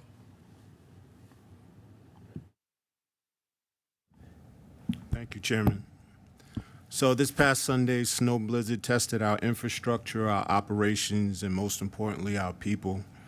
I want to take a moment to publicly recognize the extraordinary efforts of our men and women, not only of the MTA, but also of the Long Island Railroad, the labor forces that make up the engineering department, the maintenance of equipment department, and the transportation department. While most residents were safely inside, our workforce was already mobilized, clearing switches, de-icing third rail, plowing yards, inspecting track, protecting critical infrastructure, and ensuring that service could resume safely and efficiently. Snow removal on a railroad is not just about plows, it's about precision, coordination, and relentless attention to safety. So I want to take this moment to recognize the labor force over the tremendous job that they performed over the last few days. I witnessed firsthand hours and hours of committed service, and I just want to say thank you. Thank you, and thank you to the members of SMART and the entire labor force at Long Island Railroad that you represented on this board. Any other comments? Mr. Herbst. Thank you, Mr. Chairman. I just want to join the parade and say thank you for the excellent job that the workforce did and the leadership. And I have endured and been involved in storm response for many, many years. And I think one of the most important things that took place this time that I witnessed was the communications. And that was paramount. This was declared a state of emergency. Everyone was suggested to stay home and stay off the roads, the rails and everything. And if it were an essential worker, people did that. It gave the crews the opportunity to respond efficiently and quickly. And that was something that was certainly done. But as the storm started to progress and got worse, as our leaders told us, from 6 inches to what we saw in some areas, more than 30 inches, that information was shared, the decisions were made, and the public knew. We didn't have the horror stories of hearing about passengers trapped on train cars in the middle of nowhere. We didn't hear the stories about people falling and tripping and getting hurt on platforms. It gave an opportunity to respond efficiently and safely. Safety was placed first, and the crews and the workforce did a tremendous job, and I'm just so thankful for all that you've did. Wonderful crew. Kudos to all. Thanks so much. Thank you, Mark. Blanca Lopez. Thank you, Mr. Chair. Thank you for the presentation and again for the hard work these past couple of days. I'm interested to know about if both of you can talk about the communications that you've had with your respective counties that you serve, their Department of Transportations or perhaps their local jurisdictions. How does that communication work, and at what point are you continuously talking to them, and if so, who do you speak to? Yeah, it continues throughout the event, even leading up to it. Our government relations group work closely with the agencies, and they send out email blasts, and we actually make phone calls to them as well. In particular, we do a lot of communication with them because what people have to realize is a lot of the parking lots are not the responsibility of the agency, they're the municipality. So for every storm, we make sure we contact them and go over, what's their responsibility to make sure they do their part in clearing it. And in particular with us, when we phased in service, we made sure those stations that service would be provided were a priority to get the parking lots clear. We actually also reach out to state DOT to make contacts if in the event that we need assistance from them as well. So there's communication leading up to and then throughout the event to make sure we're coordinated. We have people sitting on the OEMs. When the Nassau County and Suffolk OEMs open up, we have personnel in attendance there as well. It's essentially the same for us, and then, of course, we have the Connecticut piece, so we're in constant communication with DOT there. Thank you. I will say, as I was walking to the train station today, that the Portchester parking lot was clear, as well as the sidewalks and everything. So thank you very much. Okay, anybody else on railroad matters? Again, thank you to our Long Island Railroad and Metro North teams for incredible performance. Let's hear from Bridges and Tunnels. Bridges and Tunnels Committee, now in session. Thank you, Chair. Good morning, everyone. This past weekend brought another extreme weather event through our region in the form of a blizzard that stretched into Monday morning. I'm pleased to report that our 9 crossings remain open to vehicles throughout the entire duration of the storm. While traffic volumes were light with drivers obeying the city's travel ban, employees were on site and working behind the scenes, ensuring safe and secure passage for emergency and essential workers. Our roadways were continuously plowed and de-iced, and our crews were at the ready to assist with only 3 minor collisions and 4 disabled vehicles that required response. over 36 continuous hours. We plowed over 12,000 lane miles of roadway and used 2,500 tons of de-icer. B&T's successful management of extreme weather events is a testament to our pre-storm preparation protocols. It's thanks to the hard work and dedication by our employees and teams across departments and the MTA PD, and on behalf of President Sheridan, I commend them for this effort. Our agency's coverage of the past 2 winter storms was further enhanced by the merger of 2 key divisions. Over the past year, MTA Bridges and Tunnels has strengthened safety and security by integrating the Security Operations Center, or SOC, into the existing Operations Command Center, known as OCC, creating a unified command structure with a shared real-time operating picture. The OCC is responsible for traffic monitoring, incident response, weather preparedness, and customer messaging, while the SOC oversees security, video surveillance, sensor technologies, access control, and advanced intelligent detection tools. Bringing these functions together enhances situational awareness and operational efficiencies by aligning traffic and incident management with comprehensive security monitoring. The OCC delivers timely customer alerts and service updates, while the SOC employs tools such as license plate readers, drones, and detection technologies to protect critical infrastructure. Together, they provide a 24/7 coordinated approach to transportation safety, emergency response, and security across all B&T facilities. Moving to news that President Sheridan touched upon last month, B&T's total 2025 traffic broke a record at 339 million crossings and yielded $2.6 billion in toll revenue. As a result, I am pleased to report B&T will provide more than $1.3 billion in surplus to support MTA's mass transit system. MTA Chief Financial Officer Jay Patel will discuss the TBTA operating surplus in further detail during the finance section later today. We also have, as identified as an information item, the 2026 adopted budget and financial plan detailed in the committee materials. Thank you, and there are no procurements this month, and that concludes B&T's report.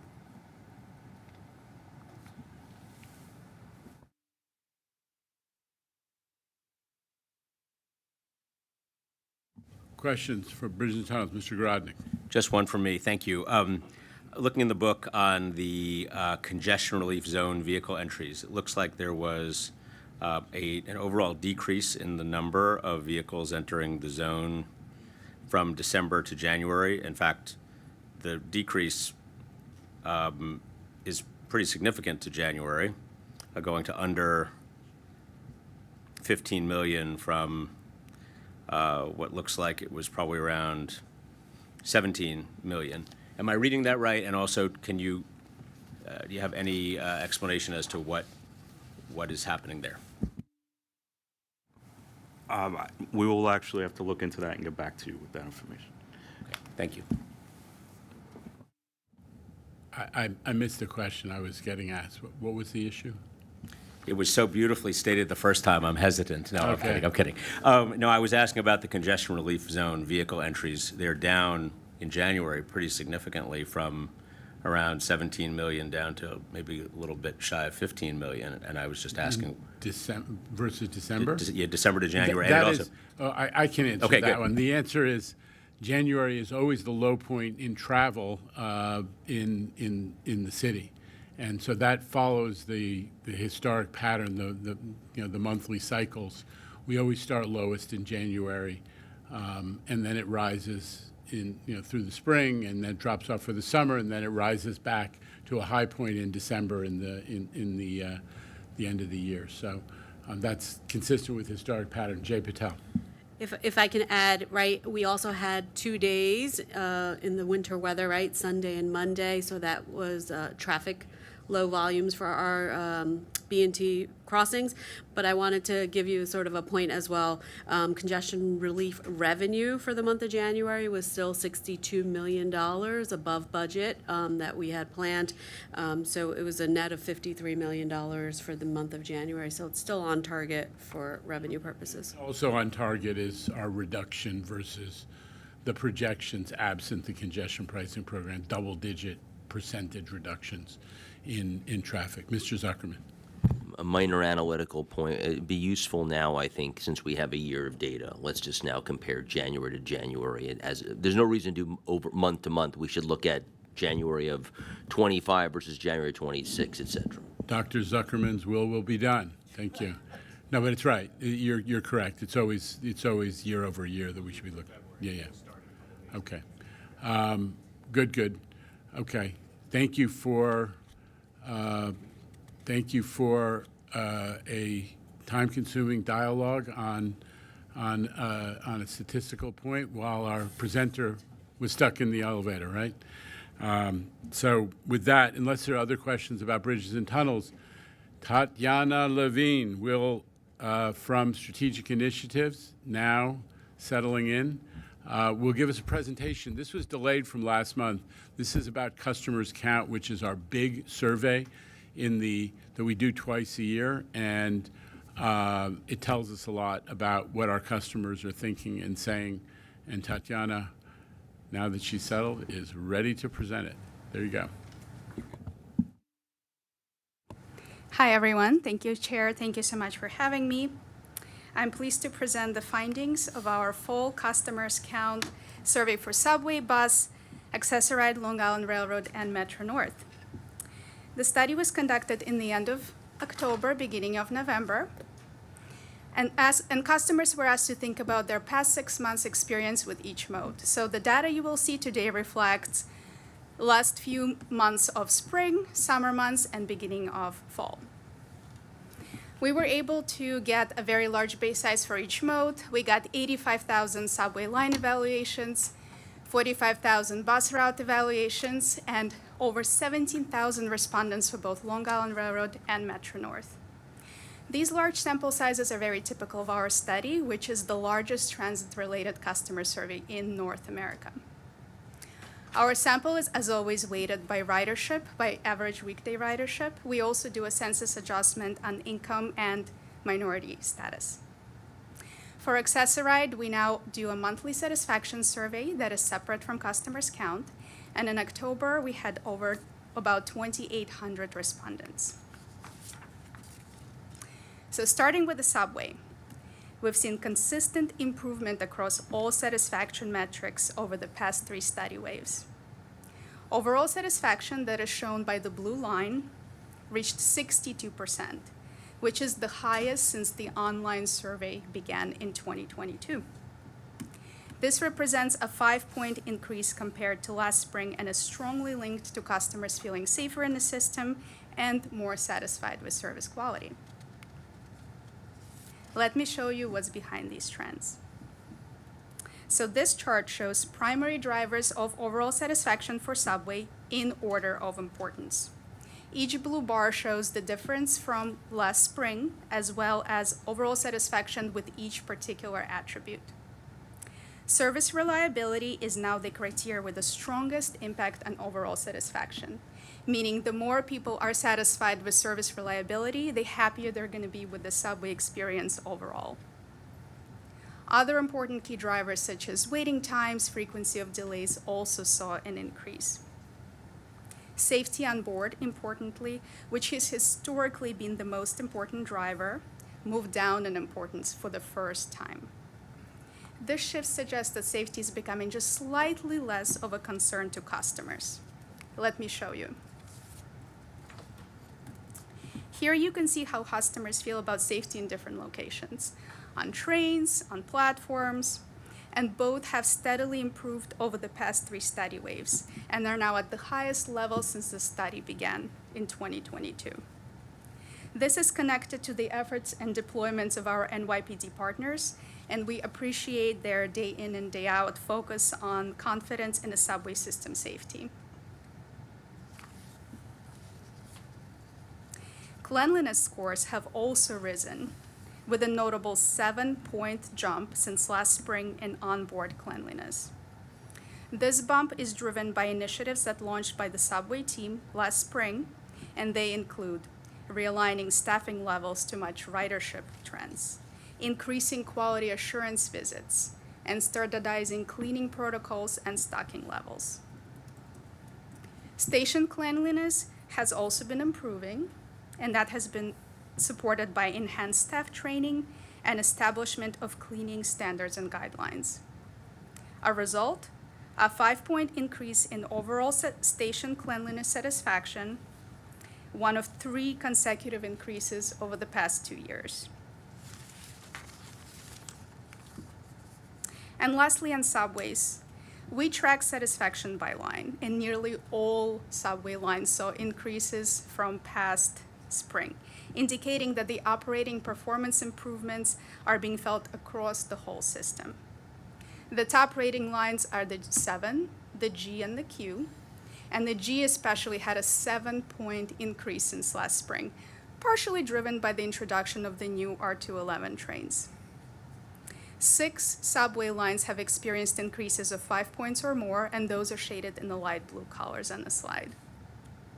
Now, let's move on to the bus scores. Bus scores have experienced a small dip. However, they're still well above 2024 levels. Slight declines in bus satisfaction were seen across most boroughs, with one notable exception, Staten Island. The relatively deeper decline in Queens reflects customers continuing to adjust to the recent network redesign. As a reminder, the study was fielded in October, just a month and a half after the second phase of the Queens network redesign went into effect. My team is actively involved in providing customer input from this survey and other custom work into the ongoing schedule tweaks, and you will hear more about that from Transit in the spring. Despite overall bus scores trending downwards, Staten Island saw a 5-point increase. Over the summer, Staten Island faced service challenges. In response, the bus team invested heavily in improving bus availability and service delivery. These recovery efforts delivered strong operating results, including record on-time performance and improved travel times, among the best across the system, and the result reflected in improved customer satisfaction.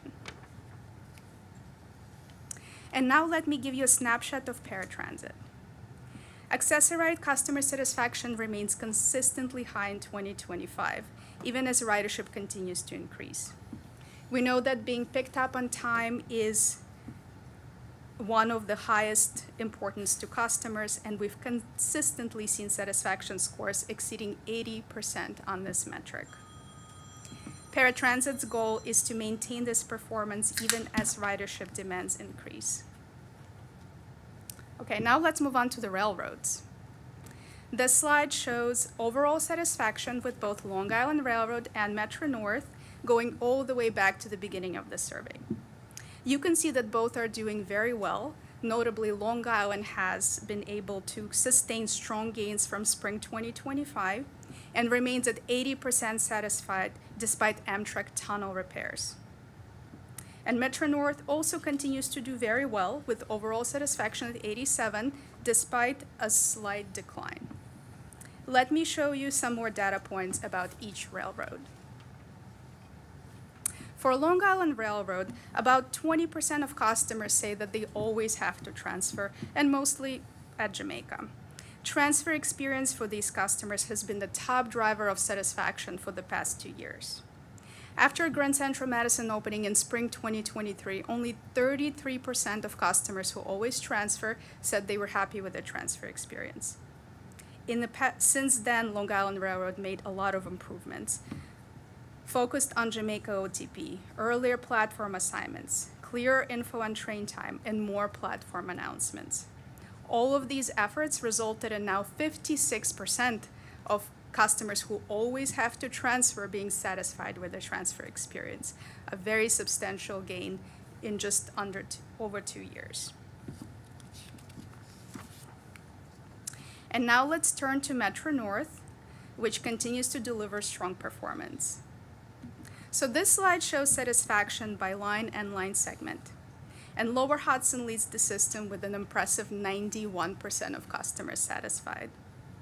The New Haven line showed a slight decrease, partly driven by declines in satisfaction with seat availability. Also, for the first time, very excited, we have a readable size for West of Hudson customers, and their overall satisfaction score is 88%, very much in line with East of Hudson service lines as well. This concludes our short presentation. I'd like to thank the MTA market research team for all their hard work on this study, as well as multiple ongoing projects to inform better customer experience. Thank you for your time, and I'll be happy to take any questions.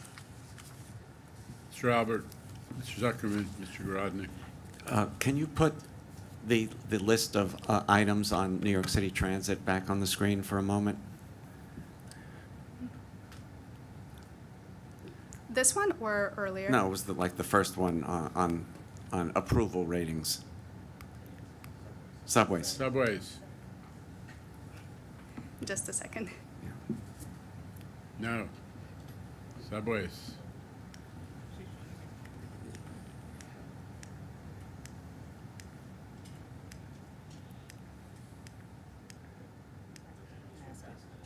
No, right there. That's. Oh, this one. Okay. Yeah. The drivers, yes. Yeah. So what's missing from this, which I think is important and which I think is why the ratings are so high, are many, many stations now have the electronic out front boards giving the countdown to the next trains. And I've heard many people talking about how satisfied they are to know when the next trains are coming, and do we wait for this one or do I wait for the next one? And I think that's a key driver, and that, I don't know where that's represented on this screen. Sure, let me answer that. So this is actually showing just one portion of the attributes that we usually include in the survey. We have a very large list of attributes, which includes digital signs and displays. We only showed those that are more important in terms of driving overall satisfaction, but I can also forward you the full 70-page report that includes all the others. We do have metrics on digital screens. We have, I would say, while the satisfaction with digital screens is very high, when we do a regression-based analysis, it does not show up as a top driver. Service and safety will still be the paramount things for us to focus on, but we absolutely see scores for the digital screens as well, and we're able to track how well And that's related to service, knowing when your trains are coming. Yep. Thank you. Mr. Zuckerman. Thank you, sir. I guess we're going to look at a chart. Could you put the chart up that's got the Metro North and the Long Island Railroad lines? Thank you. Yes. Shanifa, thank you for continuing to do this. Having longitudinal data is very important. I think, I don't want to speak for my fellow board members, but it's honor from heaven to be able to just look at this and have a debate and discussion about it, so thank you. One of the reasons why we combined the two railroads into a singular committee, and my friends Blanca and Mark share the leadership, is so we can compare and contrast the two railroads. Even though they're very different in many ways, they have similarities. Your next slide, don't go to it, was, I assume you pulled out the Jamaica transfer as the primary reason for this differentiation that's persistent and meaningful over the many, many years. I'm one of the rare people who gets to ride. I do Long Island Railroad a little bit of the summer. So I see both railroads, but are there other reasons that contribute to this consistent and material difference in satisfaction between the two railroads besides an obligatory, for many people, switch at Jamaica? Because it's worthy of understanding. Clearly the gap is shrinking in the last year or so, but it's still a big gap, and it's worthy of this board to look into it. Thank you. It's a very good question. It's a little bit challenging to answer it because it also has a lot to do with who is answering the survey as well. So the ridership is a little bit different. So what will be a 7 to a Long Island Railroad customer might be an 8 to Metro North, just depending on who they are and what standards they have as well. Can I make just an analytical suggestion? There must be people more than me who ride both of them. with some enough regularity where they'd have some exposure and some opinions. I don't know if it's worth the effort, but I think it would be to go find the 100, 200 people that you can find and ask them the same question. If you ride both, do you have opinions of both? That would get past your problem of the Long Islanders being harder graders than the Metro Northers, which I don't believe that because they're all New Yorkers. We're all tough graders, but that maybe get at it a little bit. I do think the transfer experience is a very big part of it, and I don't know how we'll be, able to completely cut it out of the equation, though, right? So, yeah. Neil, let's also keep in mind that the Long Island Railroad is a much more complex system with many more lines. There's lots of good hypotheses. We can all sit here. I'm sure we're all smart. We can figure out 10 reasons why. It could be transferring. Could be the grumpier Long Island residents. It could. I was just kidding. Just kidding. Exactly. There's lots of reasons. I don't know them. Long Island has wonderful vineyards out east if you ever want to visit out there. We're also known for our Long Island wine. We wine a lot. All right. Hard to leave that behind, but here we go with Mr. Garodnik. Thank you. Just on the slide on the top-rated subway lines, you may have said this, and forgive me if I missed it. You pulled out the 7G and Q as the top-rated. Yes. But the Shuttle and Staten Island Railroad are higher on this list. I just didn't understand why. What's happening here? Yes, it is true. They are extremely highly rated. They have much lower ridership typically, but people who do ride them are very happy with them as well. Okay, so those are the top. I get it. So they're the top-rated. We're just putting them in a different category. Is that?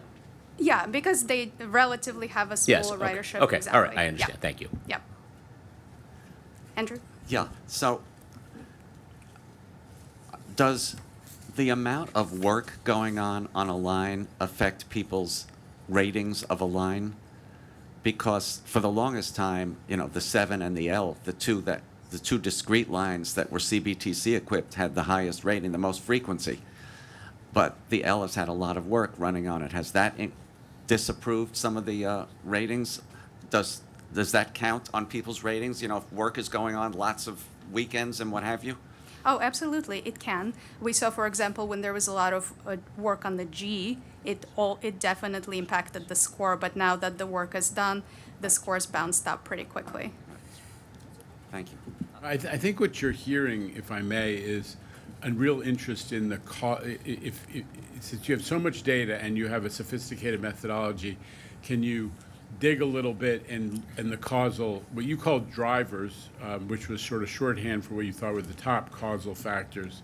I think the board is asking for a little deeper analysis of causal relationships. What are the things other than the 2 or 3 drivers that you noted that may be having the biggest impact on perception? So we'll leave it to strategic initiatives to dig into that and come back to the board. Blanca Lopez.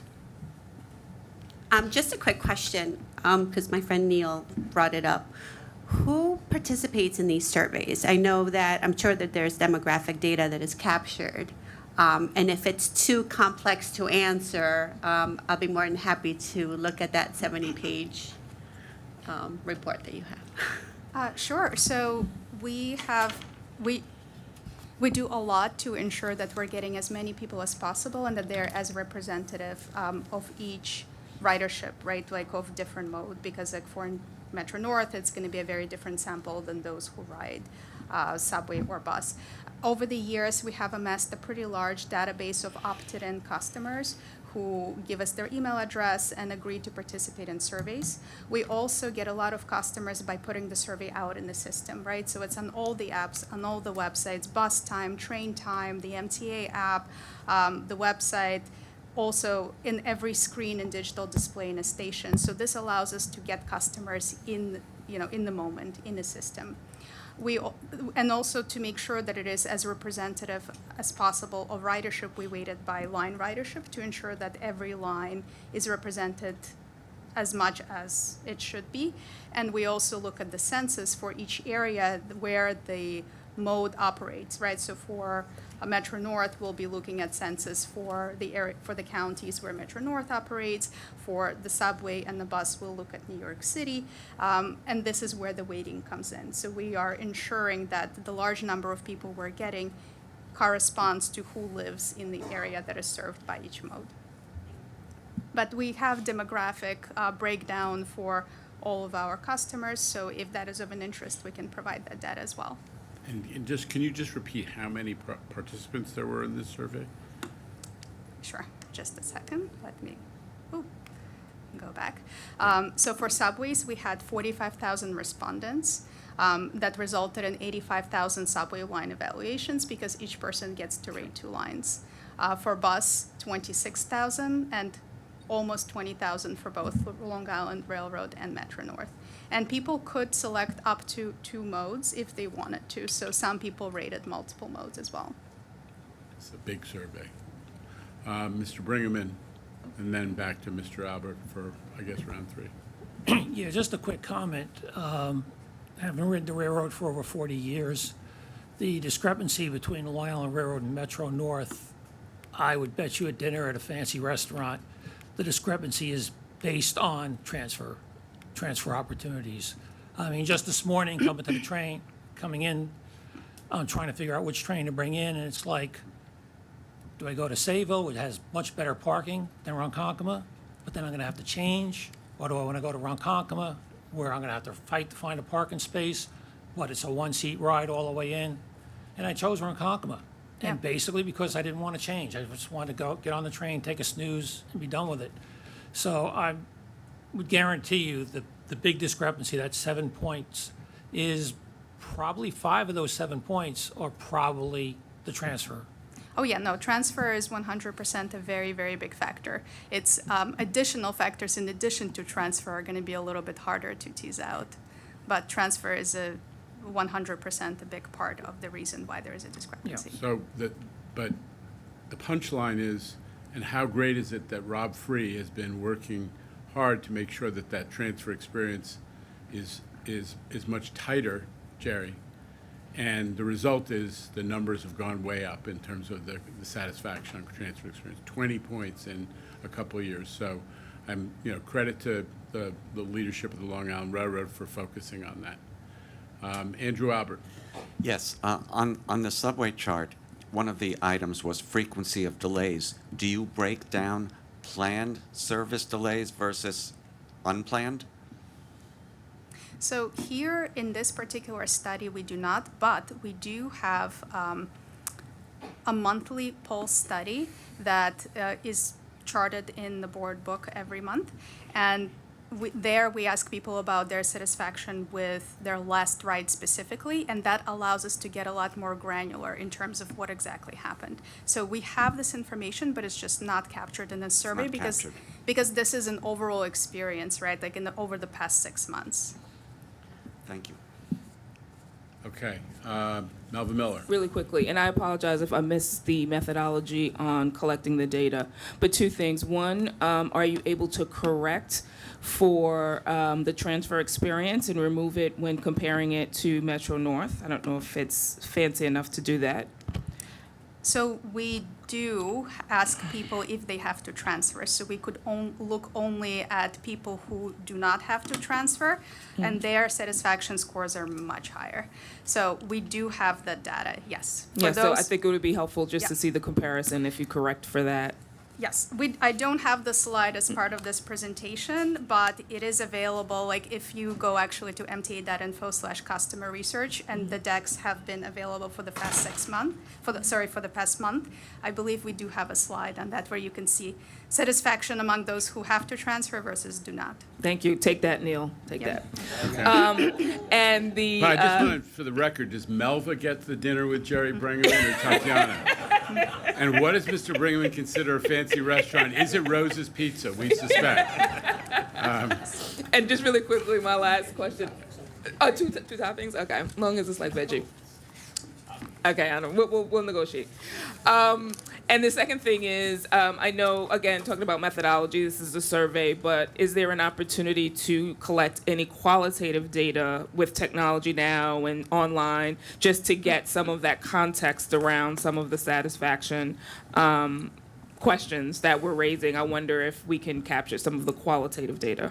So we actually have a lot of open ends as part of the study, and people write whole essays about their experience. So we actually have open-ended Excel files that are formatted where people can filter by how satisfied somebody was, what line they write, and read about their experience. Happy to share that information as well if you're interested. Yeah, I think it just will be helpful next time this is presented to us again to create and give us some color around some of these numbers. Thank you. Of course.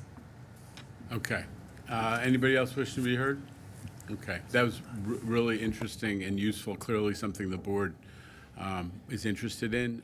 I would say distribute the whole big fat survey. There's, there are enough questions here for everybody to take a look at it. And maybe more questions will be forthcoming. It's a good discussion. On that note, I think I'm turning it over to Mr. Torres Springer for the Capital Program Committee report. Thank you, Chair. Good morning, everyone.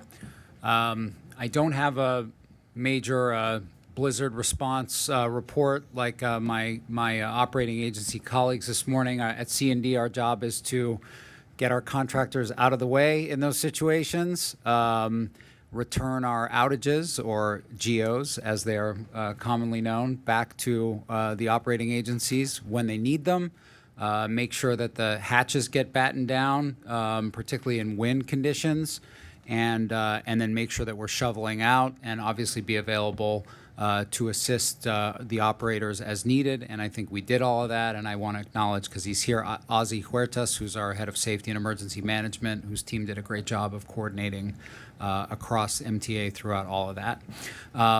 But we have a lot else to talk about today. You can see before that blizzard, the weekend before, some exciting stuff happening in the system. This is the Smith and 9th Street station on the F and the G, where we're replacing the escalators. Everyone knows this station is now the tallest station, highest elevation station in the Western Hemisphere. There's a station in mainland China that now is higher, but replacing escalator units in a station like that is very challenging. Here what you see is we actually craned the new escalator units the weekend before last in through the roof and are bringing them down. That's part of this big escalator replacement push that we're in the midst of at C&D for the subway system. So before I launch in, administratively, Mr. Chair, there are changes to the work plan beginning in March with updates from the Systems Business Unit, which will include an update about Omni and the new fare gates. The complete work plan will be printed in next month's book and brought to the committee for approval at that point. So February is when we do our year in review and our look ahead at C&D. So I want to make a presentation to the board and the committee about that. We're just about done with this strategic plan, delivering on our commitments for 2026. We'll have copies of that available in a couple days. Blizzard impact to the print shop, so we should have copies of those ready, but it'll also be available online if it's not already. We remain focused at C&D on three big goals: executing our program better, faster, and cheaper, planning for the future of the systems and the region, and building a sustainable organization that has specialized skills and management expertise to meet our expanded program. This plan has 35 specific goals in it that support all of these areas. It's being released today, and I want to preview some of those goals and also progress against them today for a few minutes. The board heard about this last month, year in review 2025, when it comes to getting work started to invest in the system. Our 2025 contract commitments record $15.8 billion in contract awards, which more than doubles our 5-year average since 2020, which in turn has been a step change from previous decades. So we've set up this agency to deliver at a very brisk pace, and that was the challenge that was laid before us by the governor and the legislature when they funded our 25 to 29 plan that's very focused on state of good repair. We're meeting that challenge. You can see some of the commitments. We talked about them last month, but I just have to emphasize that $5 billion of our commitments were funded by congestion pricing that we've already awarded based on the revenues that are coming in. To meet our mandate for the 25 to 29 plan, as we look forward, we have to keep up the pace. We're poised to do that in 2026 with $12.5 billion in commitments. It's a little lumpy because there were a lot of rolling stock commitments last year, but it's basically the same pace and keeps our CFO comfortable with cash flow requirements, which we're constantly in dialogue about. But more importantly, 94% of our 25 to 29 plan is now initiated for planning and design. So we've set this thing up to move at this pace over the next few years. Getting contracts out is one thing. We're also ramping up project completions. We reported last month $6.7 billion in project completions last year, some very important examples, which we'll come back to in a few minutes. And we're going to complete a lot of work this year, too. Again, it's a slightly lower overall number because so much progress was made on rolling stock last year, but it's no less important for our system. We're going to complete massively impactful work this year, helping to eliminate the Jamaica crawl on Long Island Railroad. That's one. Speaking of smooth transfers, facilitating the comfort of that transfer is moving trains through Jamaica is very important, and we're doing that by dealing with the infrastructure on both sides of it. Lots more coming. We actually are underway with a full study to revisit how we address that Jamaica crawl in the new era that we're in. That should be completed this year. We're going to cut the backlog of subway elevators that were badly in need of replacement. Lots of overcoating going on. And, of course, for those paying attention, that gap between $15 billion in commitments and the completions level, stay tuned. There's a lag from committing contracts to completing them. 2027 promises to be a very big completion year. The new MTA is all about being ahead of budget and on or ahead of schedule. And I want to talk about what we've achieved here. You all know C&D itself is a cost containment strategy where under one roof, we've got the ability to see the capital process through from planning to execution. We've talked before when we were at the 5-year mark at the end of last year, at the end of 2024, we had realized $3 billion in savings. I'm very pleased to announce today, as part of this plan, we've identified just in the last year $1.2 billion in savings. These are real savings. I'm going to go through some specifics, but $760 million, that's at the planning stage. What we had budgeted to spend on projects, we were able to get $750 million in savings by value engineering that right up front. I got examples coming. $250,000 during procurement, contracting. That's what we estimated before we went into procurement the pricing would be, and those are real estimates by licensed engineers, but by maintaining a competitive procurement environment, we're beating those projections on the bids that we're seeing. $150 million, again, it's very tangible. It's the difference between what we had budgeted for a project based on a reasonable assessment of risk and what the project actually ended up costing. And again, examples coming. And then $60 million in improvements in how we manage. So let me give a few examples in each of those categories, and it's sort of a look back to last year and a look ahead to what we're working on and setting as goals for this year. Better upfront planning on projects like the Fulton and Liberty CBTC project on the A and the C lines in Brooklyn and Queens, which we awarded at the end of last year. By going to that CBTC-centric model, it reduces the equipment needed and goes to a streamlined system. This has been a big accomplishment that between C&D and New York City Transit, we have gotten together and gotten to adoption of this technology. And the first instance of that is on the crosstown line. We'll, maybe that's contributing to customer satisfaction there a little bit as well as some of those improvements get implemented. But by going to that streamlined system on this contract, We saved $570 million on the two big remaining CBTC contracts in the program, Fulton Liberty and 6th Avenue 63rd, and we reduced the per mile cost here by 33% versus the legacy approach. More to come this year as we move to award the 6th Avenue line in Manhattan as the next big resignaling. Planning at C&D also means setting a vision for the future of the region. Again, we are very focused, the governor is very focused on Jamaica Station and improving the ease of that transfer as much as possible. We're working with the Port Authority on implementing the governor's vision for Jamaica Station, with Long Island Railroad and C&D working very collaboratively. Lots to come on that, but the MTA is very focused on improving that transfer experience, both between railroad lines and also to the subway. There's actually a big confluence of interest there with the Port Authority where they want to improve the air train experience, but what's the gateway? How do visitors enter New York? It all comes together at Jamaica Station. 2nd Avenue subway project. Moving west on 125th Street, that's now in design so that we have the potential to keep those tunnel boring machines running when they reach the end of the 2nd Avenue Subway West extension. Both of these projects can be transformational for movement throughout the entire region. We're also setting a course for the invisible infrastructure that underpins so much of the customer experience. So looking ahead, this year our planning team will release a series of reports and plans on the future of resignaling in the subway system and delivering a vision for what the station of the future looks like. They both focus on how we're leaning on new technologies to deliver a world-class rider experience.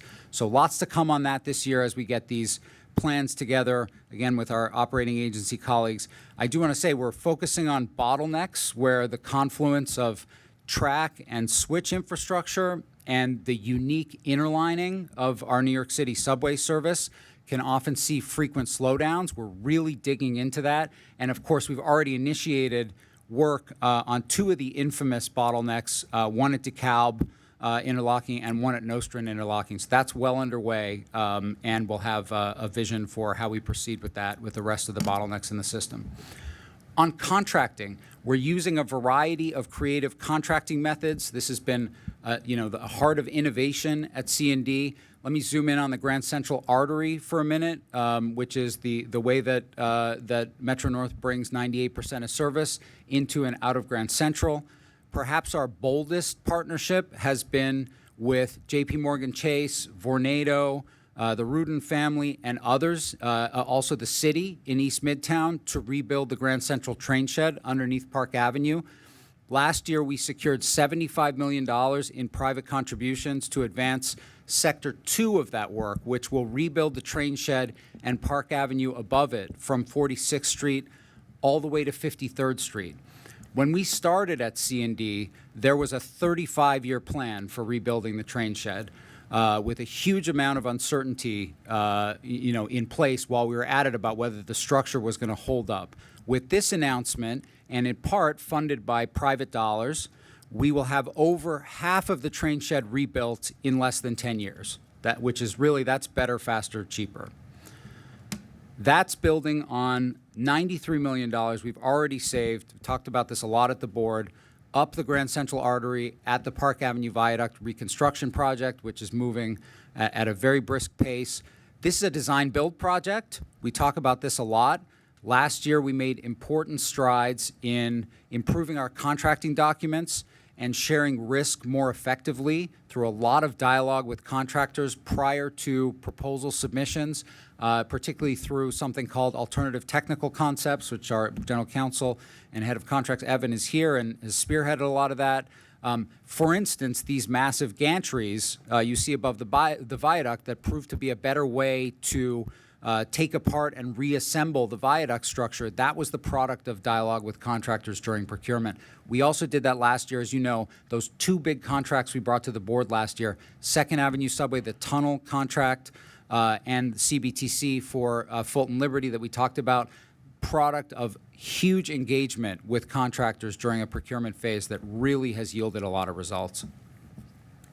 Looking forward, you'll see another big innovation in our critical state of good repair work, which does make up 90% of the 25 to 29 plan. That's line-based bundling, which maximizes service outages by concentrating work across disciplines. So now we're not just going in and making a station ADA accessible and squeezing some track work in during the outages and what we call piggybacking, or vice versa, squeezing some ADA station work in to piggyback on track work. We'll start with bundles from the outset that include ADA station work, tunnel and overhead line structures, power, signals, even pulling fiber cable to support cell service. It's all going to be in these line segment bundles that we're initiating this year. It means more work getting done on nights and weekends and returning stations back to riders faster than ever. You want to interrupt, Andrew? I just wanted to ask a question on the previous slide. What happened to the Newkirk Avenue station? We're just thank you. We're just highlighting where we're planning work within that line segment. Oh, so that's going to get bypassed? We're not down to that level of planning yet. Yeah, but thank you for pointing that. Thank you for pointing that out. We'll take note of it. Delivery of this work is at the heart of our program. We talked last year about how we repackaged and managed a huge Grand Central circulation improvement package in the early days of C&D. It's the connection between the 456 and the 7, the vast improvement of the Times Square shuttle, connections to the new one Vanderbilt Transit Center, of course, to Grand Central Madison.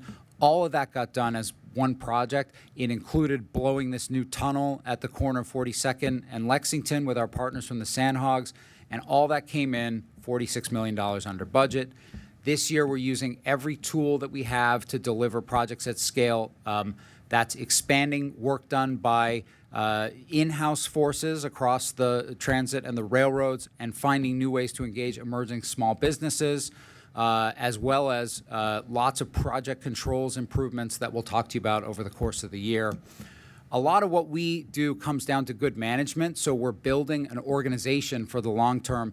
In 2025, we expanded our C&D trainee program, both in size and scope, with more specializations and training, and we have a nearly 90% retention rate for the trainees that we first brought on 3 years ago. That plus a 3% growth in overall headcount has helped us save in the order of $60 million by reducing the need for external services. We hear those critiques and comments, and we agree that we want to be doing as much work as we can in-house, and we're really moving to do so by building this organization. And speaking of that, last but not least, technology. We're focused on becoming a cutting-edge capital delivery entity. The capital program dashboard that we debuted in 2025 will be expanded this year to show even more projects. That's a hugely transparent tool for us and the public. And internally, we're transitioning to a new project management information system. This is maybe not the most exciting thing to talk about publicly, but it gives us clear management visibility into all our projects so we can control cost and schedule. It's going to be transformative for productivity, and I should mention that's not least because it will enable us to plug in a lot of the emerging AI tools in this business to help us manage, and that's where the private sector, has leapt ahead of us. But managing our projects using some of these tools is very important, and we're engaged in it.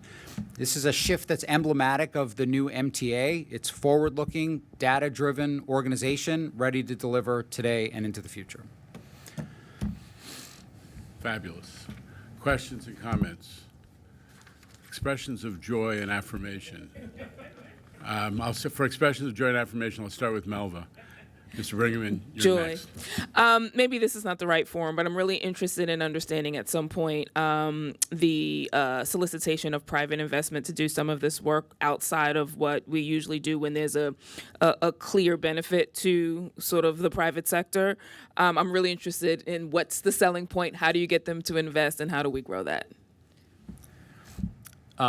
We're happy to talk about that. It's really, we didn't talk about it that much today, but we have a growing transit-oriented development program, and the concept there is, there's an opportunity to ensure that housing gets built, housing in particular gets built, economic development for the region, and that's a mandate that's come from the governor. So we're trying to use our assets to make sure that that happens. And then in turn, when private development occurs, we have opportunities to leverage that for benefits to the transit system. So the best system that's in place is zoning for accessibility, where developers have to come to us within a certain distance of a station. They have an opportunity to make accessibility improvements in exchange for bonus density, or they might just be obligated to give us an easement so we can put an elevator in later. We're really excited. We're talking to the city, to the new administration, about opportunities to expand that, because they want to get more housing built and we want to get more improvements to the transit system. So stay tuned on that. But then we also have a lot of, essentially deals that we can make. The East Midtown deal, certainly mandated by the chairman over there, with a lot of support elsewhere in the organization. But when a developer comes to us and says, we need to do something that impacts the system, my orders are to turn them upside down and shake to see what comes out of their pockets to make sure that we get as much value as we possibly can Engage in the in public highly interest. professional dialogue Yes. is actually the That's certainly what we do. But this is and look, the developers are very much responding, and there is a mutual benefit to this. Chase, Vornado, and Citadel. We are working really closely with them so that they can build these amazing commercial buildings in East Midtown, and at the same time getting these improvements made. So it's a great example of how we're approaching this. And not for nothing, we're also in the middle of a construction project to get another entrance to Grand Central Madison Concourse from the old MTA site. This project is well underway, even as Boston Properties is going vertical with their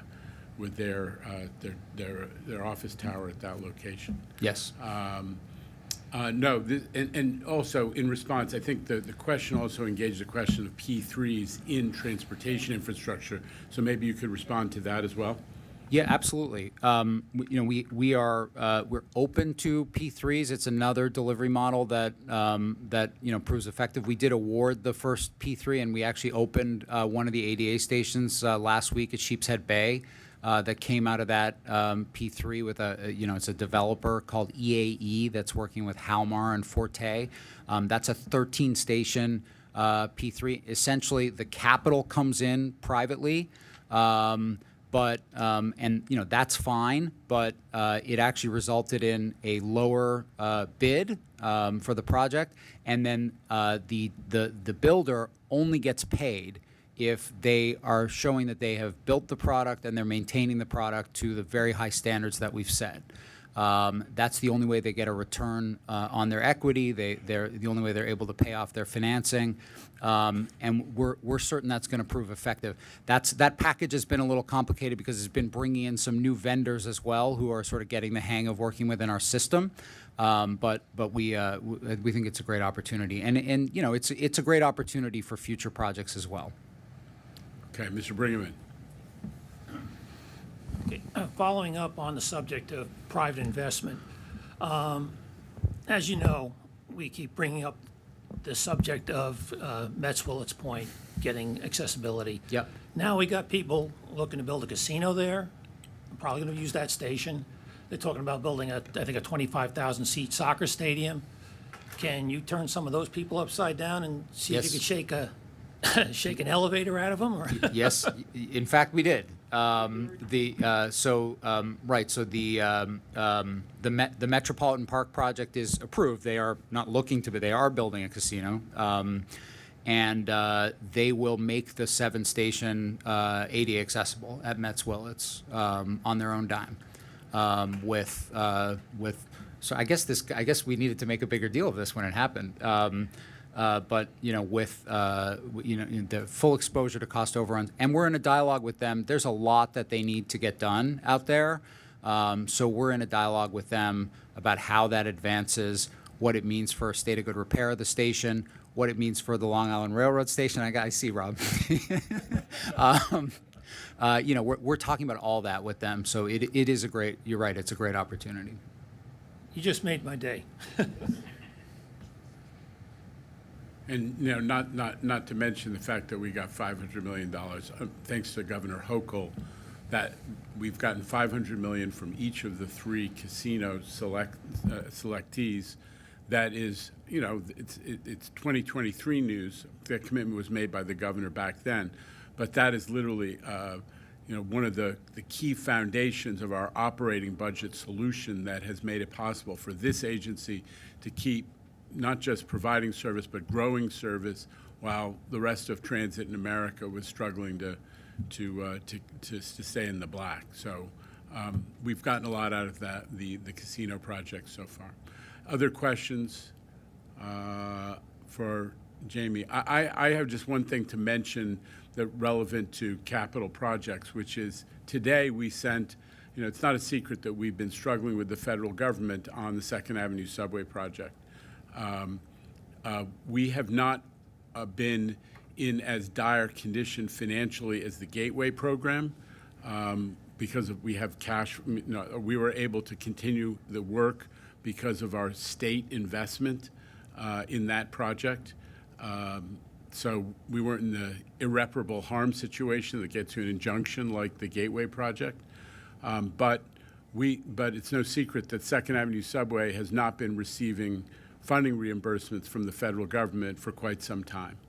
And we've reached a point where, although the dialogue with the feds has been professional, we've, at Governor Hochul's urging, we have now sent a formal legal letter to the federal government through our outside counsel, letting them know that if we don't have the resumption of reimbursements, which have been on hold for, 7 months or something?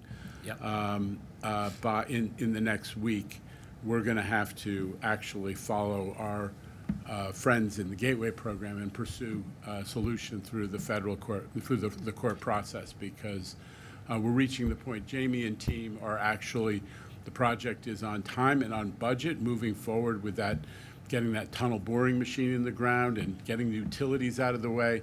And there's an excavation contract that needs to get awarded, and we can't, chance that impact to the project's schedule and budget by letting the federal situation drag on and on.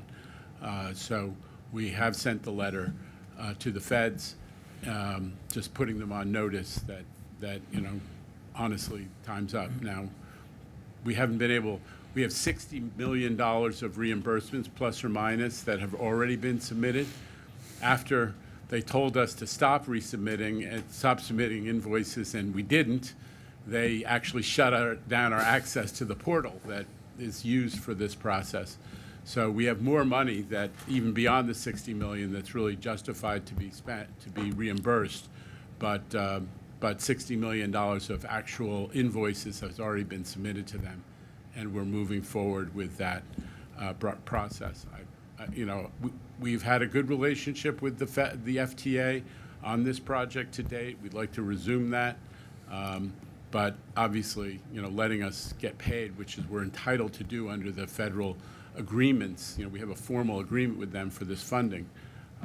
Is a must-have at this point. So that's where we're at. Jamie, do you want to add anything on that? I'll just add a small note, Chair, that we were asked to comply with certain changes to the Disadvantaged Business Enterprise Program within the scope of this contract. We complied immediately. We submitted a plan. Part of it requires us actually recertifying these DBEs. We submitted a plan and a schedule immediately for doing that, to the apparent, to your point, to the apparent satisfaction of the federal agencies that we interact with. We've heard no, concerns or objections, and so we're the ... I guess is where I'll leave that. All right. Well, that's. I just need the board to be aware that high-profile project is now moved in that direction. Okay. Anything else for C&D? If not, we'll move on to finance. We're in the backstretch, folks. So keep your patience and listen to Jay Patel.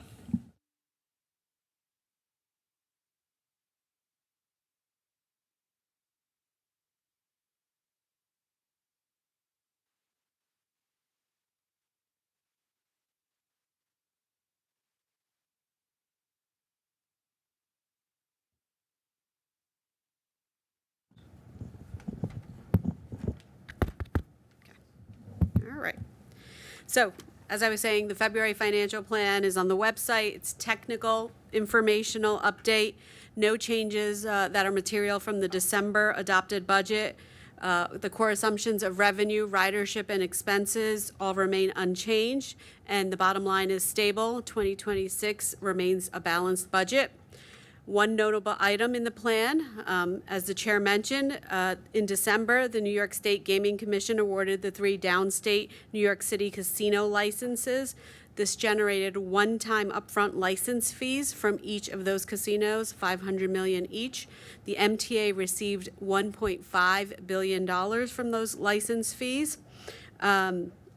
I just want to make sure that everybody is clear on this. Those receipts were already anticipated and reflected in the financial plan that was approved in December. What we are doing in the February financial plan, we are allocating those funds to the OPEB trust. This allows us to earn a higher long-term return than holding the funds in a short-term treasury instrument. These funds are dedicated exclusively to retiree benefits that are in the financial plan expenses. Let's turn briefly to January performance. Results for January were favorable by $89 million compared to budget. This was primarily due to $100 million in additional operating revenue above the budget, partially offset by $15 million in higher operating expenses. On the revenue side, like I said, subsidies were $84 million above. And on the operating revenue, we saw $10 million favorable, driven by tolls. On the operating expenses were $15 million unfavorable. This reflects higher overtime due to vacancies and storm preparation and response, as well as timing of prescription drug rebates. These storm-related pressures, as the chair mentioned, carry into the first quarter and are being closely monitored. Favorable non-labor expenses of $7 million partially offset the labor expenses. Debt service was also favorable by $3.6 million. On informational basis purposes, I'll briefly update you on the mortgage recording tax.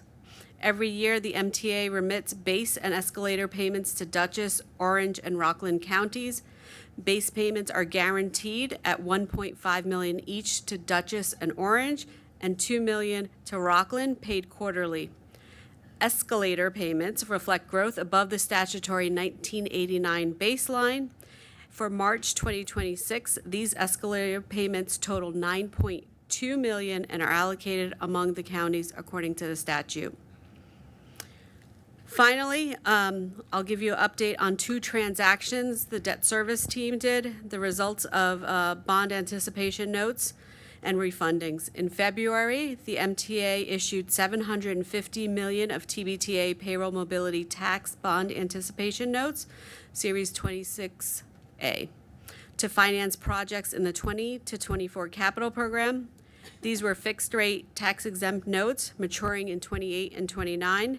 They were sold competitively with strong investor participation. These notes are expected to ultimately be repaid with proceeds from CRZ bonds. Looking ahead, in March 26, TBTA is expected to issue payroll mobility tax senior lien refunding bonds, Series 26A. This transaction will refinance outstanding bonds to generate interest cost savings and support debt service management. We expect those to generate about $20 million savings for the financial plan. I want to thank my entire team for their hard work, and it's shaping up to be a very active year. That concludes my report, Chair. And with those bond market transactions, are we happy with the interest rates we're getting relative to what had been projected? We are. Does anybody have any questions for the Chief Financial Officer? Okay. It's all in the on Director's desk if you want to dig in a little bit. Go ahead, Mr. Brinkman. Yeah, as you know, our friends in Albany like to poke at us about some of the overtime we spend. Do we keep separate records for incidents like the snowstorms so that when they come back and say, look at all this money you spent, we can say, well, we spent X amount of $1 million on the storm the last week in January. We spent X amount of $1 million on the storm we just had this past weekend. just so that we have some ammunition to go back at them with. So the process at the MTA, when there is a special event, whether that's, we're doing a special event for any special event, as in, I want to give an example, World Cup, FIFA, and then weather as well, we issue special job codes and work order numbers that the operating agencies use when they record their time, whether that's base payroll costs, overtime, materials, equipment, so that way we can run those job codes after a pay period ends, and we're able to track the actual costs related to that event. So we issued a new job number for this past blizzard. We have one for Storm Fern as well, so we're able to run those couple periods after the payroll closes. Anybody else? Okay. Hearing none, we declare the Finance Committee completed, and we move on to safety, where we do have some action items at the end. Carl, just mindful of schedule, so we maintain a quorum. Go ahead. Yeah, so thank you, Chair Lieber, and good almost afternoon. I know it's been a full morning, full schedule today, so what I'm going to do is the key metrics begin on page 13 of the committee book, as well as the presentations that we're going to be given today. So that's available for review. But there is one topic we like to discuss, and that is on today's agenda is New York City Transit's Public Transportation Agency Safety Plan. The FTA Public Transportation Safety Plan's final rule requires that the operators of urban public transportation systems develop agency safety plans. These plans document the processes and procedures that manage the agency's safety program through the implementation of safety management systems. The agency is required to review these plans annually and incorporate any modifications and updates as appropriate. Additionally, the plans must be approved by the agency's senior leadership, the New York City Transit Joint Safety Committee, and the MTA Board. With that, I thank you, and I'll request that the agency safety plans be moved to the board for approval and take any questions. Okay, these are all on director's desk in the book, right? Correct. Okay, so folks have had an opportunity to review them. All right. Do we need a motion? We need to actually take action on the agency safety plan approval? Yeah. Yes, sir. Mark Herbst has moved it. Blanca Lopez has seconded. Any questions or comments? All in favor, say aye. Any opposition or abstention? The item is carried. The safety plan is approved. Chair, I just want to make sure the record is clear that we do have a Oh, quorum. okay. We never asked for the quorum, but we do have a quorum. Yes, we do. 7 plus. Yep. Okay, thanks. Okay, so then we're going to move on. Carl, thank you for the work and the substance, and also for abbreviating your presentation so we could keep the quorum. We're moving on to remaining board actions, starting with finance. Jay. Thank you, Chair. Today, we are asking the committee to certify and authorize the transfer of TBTA's operating surplus to the MTA and New York City Transit. The TBTA operating surplus is a foundational element of the MTA's financial structure and underscores the unique role TBTA plays in the region. Since the MTA's inception in the late 1960s, TBTA has served a dual purpose, operating critical links within the regional's transportation network while generating operating surplus to support mass transit operations. For 2025, the TBTA operating surplus totals $1.343 billion to be allocated to New York City Transit and the MTA. The staff summary included in this month's committee material contains the relevant resolutions, which are summarized as follows. Resolutions to certify and transfer $1.343 billion in operating surplus to the MTA and New York City Transit.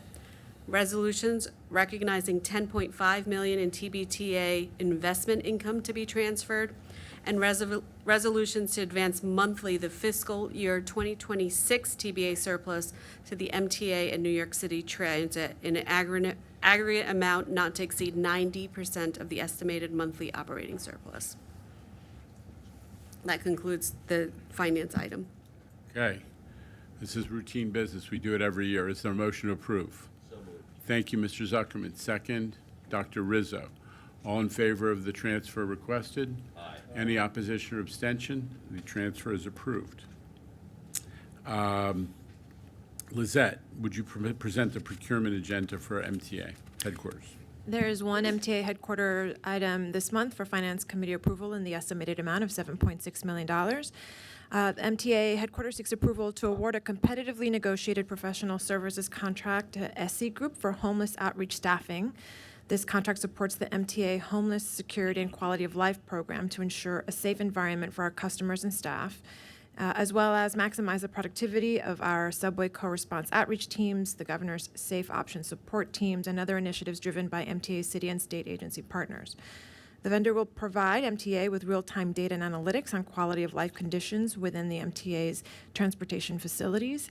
This information enables the effective targeted deployment of resources to high-impact area and allows the program to play a vital role in coordinating stakeholders, including New York City Department of Homeless Services, Bowery Residents Committee, MTA PD, NYPD, and New York State Office of Mental Health working on quality of life conditions within the subway system.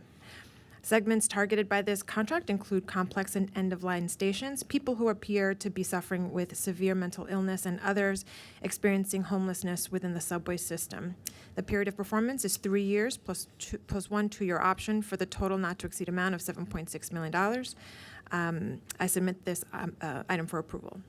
And Lizette, this is just for the board's, well, this continues an activity that we've been performing for some time. Yes. Correct? Okay. Questions or comments for Lizette before we take a motion? Okay, I'll take a motion to approve this. Thank you, Dr. Rizzo. Second, Blanca Lopez. All in favor? Any opposition or abstention? The item is carried. Back to you, Lizette. So the Long Island Railroad package includes one procurement item this month. The item is a request to the board to retroactively approve a contract modification that was awarded last month under immediate operating need.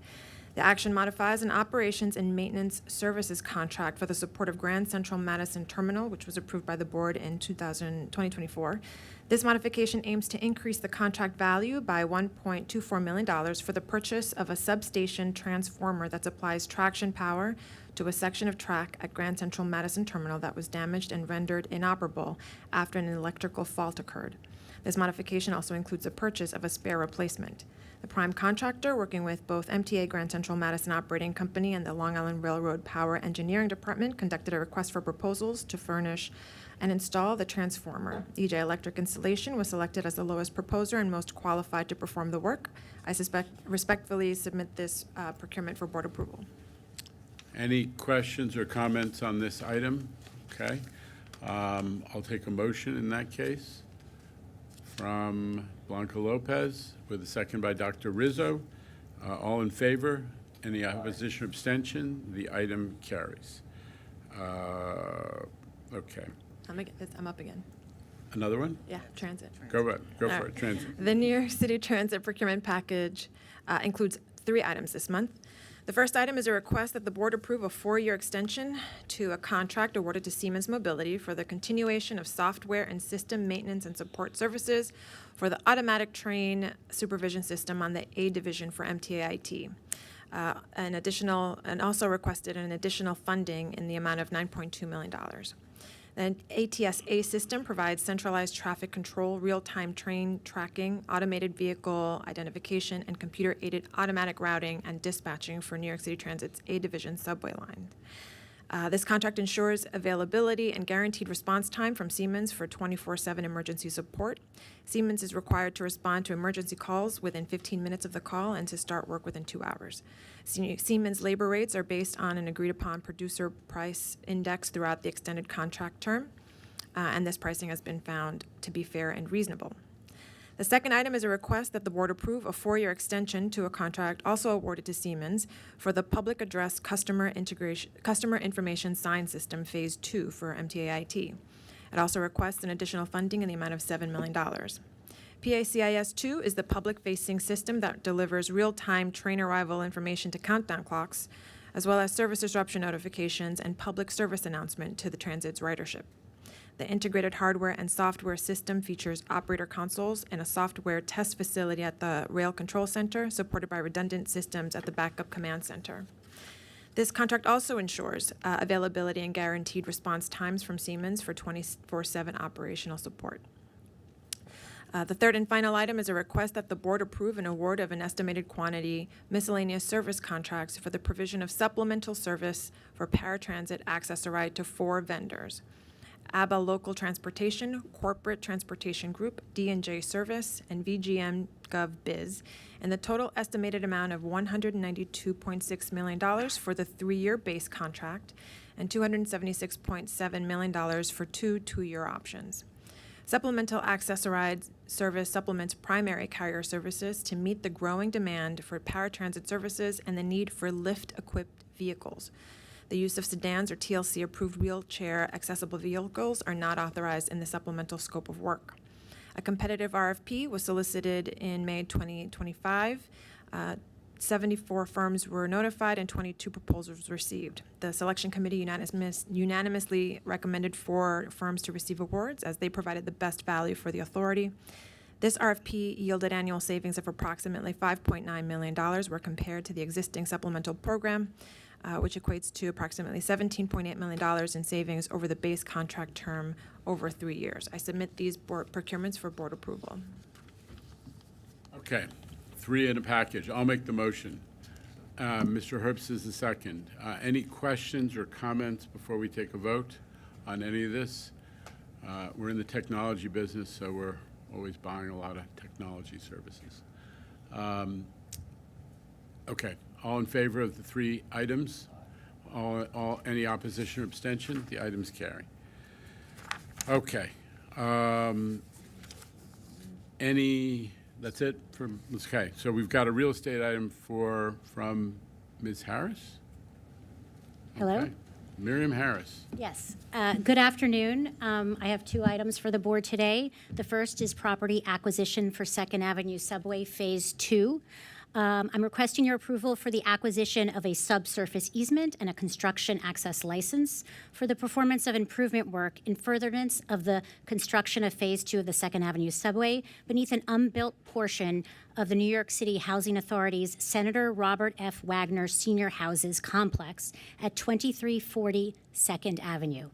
This action will facilitate the construction of the subway tunnel where the alignment of the 2nd Avenue subway turns the corner from 2nd Avenue to traverse 125th Street.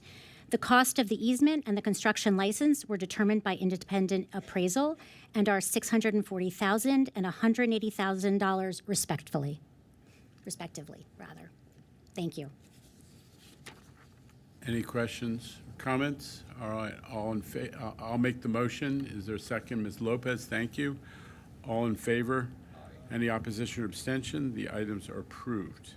Mr. Iceland, I have one more item. Oh, you have one more. Go for it. It's the Jamaica Bus Terminal lease modifications. I'm also seeking your approval for the modified lease terms and authorization to execute the lease and design and construction agreement for the Jamaica Bus Terminal Replacement Facility. In October of 2023, this board approved the original LOI with Jamaica Village Owner LLC for the construction and long-term lease of a new 75,000 square foot bus terminal in Jamaica, Queens, on the site of the former lease terminal. This facility is critical to bus operations for MTA, New York City Transit Bus, and NICE, serving Eastern Queens and Western Nassau County.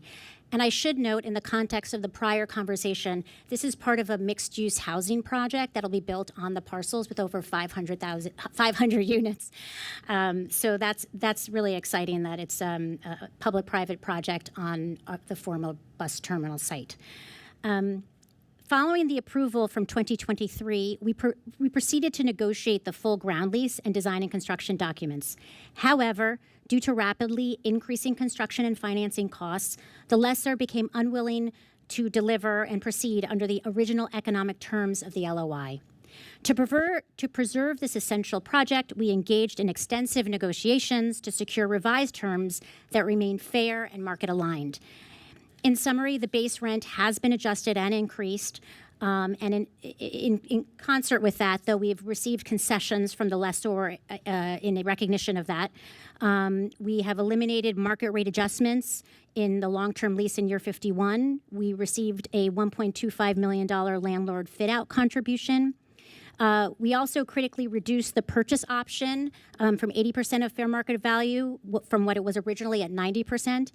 And we have additional caps on the CPI rent adjustments. Independent appraisal confirms these terms are within market range. And although the annual rental rates are higher, the additional new leasehold terms provide us much greater long-term stability at this location than the previously approved LOI. Importantly, the transaction documents have been fully executed by the lessor and are held in escrow pending your approval. The project is essential to sustaining bus service for thousands of riders and advancing our long-term transit strategy in Queens. The modified terms protect MTA's interests while ensuring timely delivery of the replacement facility. Thank you.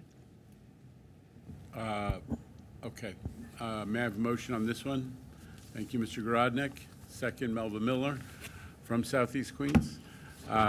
Knows the Jamaica bus terminal? Yes. Very well. All right, this is important. So all in favor?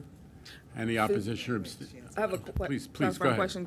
This is a long-term lease. What's the number? Is it 99 years? Yeah, it's over 90 years, and we have purchase options at different points, at the finish of construction and also later in year 51? 40, sorry, 40, which is great. Okay, and I just want to note there was a celebration this weekend of the beloved Coliseum Mall, which is a cultural and iconic place in downtown Jamaica in conjunction with the redevelopment of the site where the bus terminal is located. So this has to move because the Coliseum is now gone. Time marches on. So I will make the motion. May I have a second? Melva, there was a second already. Okay, there's a second. Melva was the second. All in favor? Any opposition or abstention? That item as well is carried, approved. C&D procurement package, Mr. Iceland. Thanks, Chair. This month for C&D, I'm presenting 7 items for the board's approval.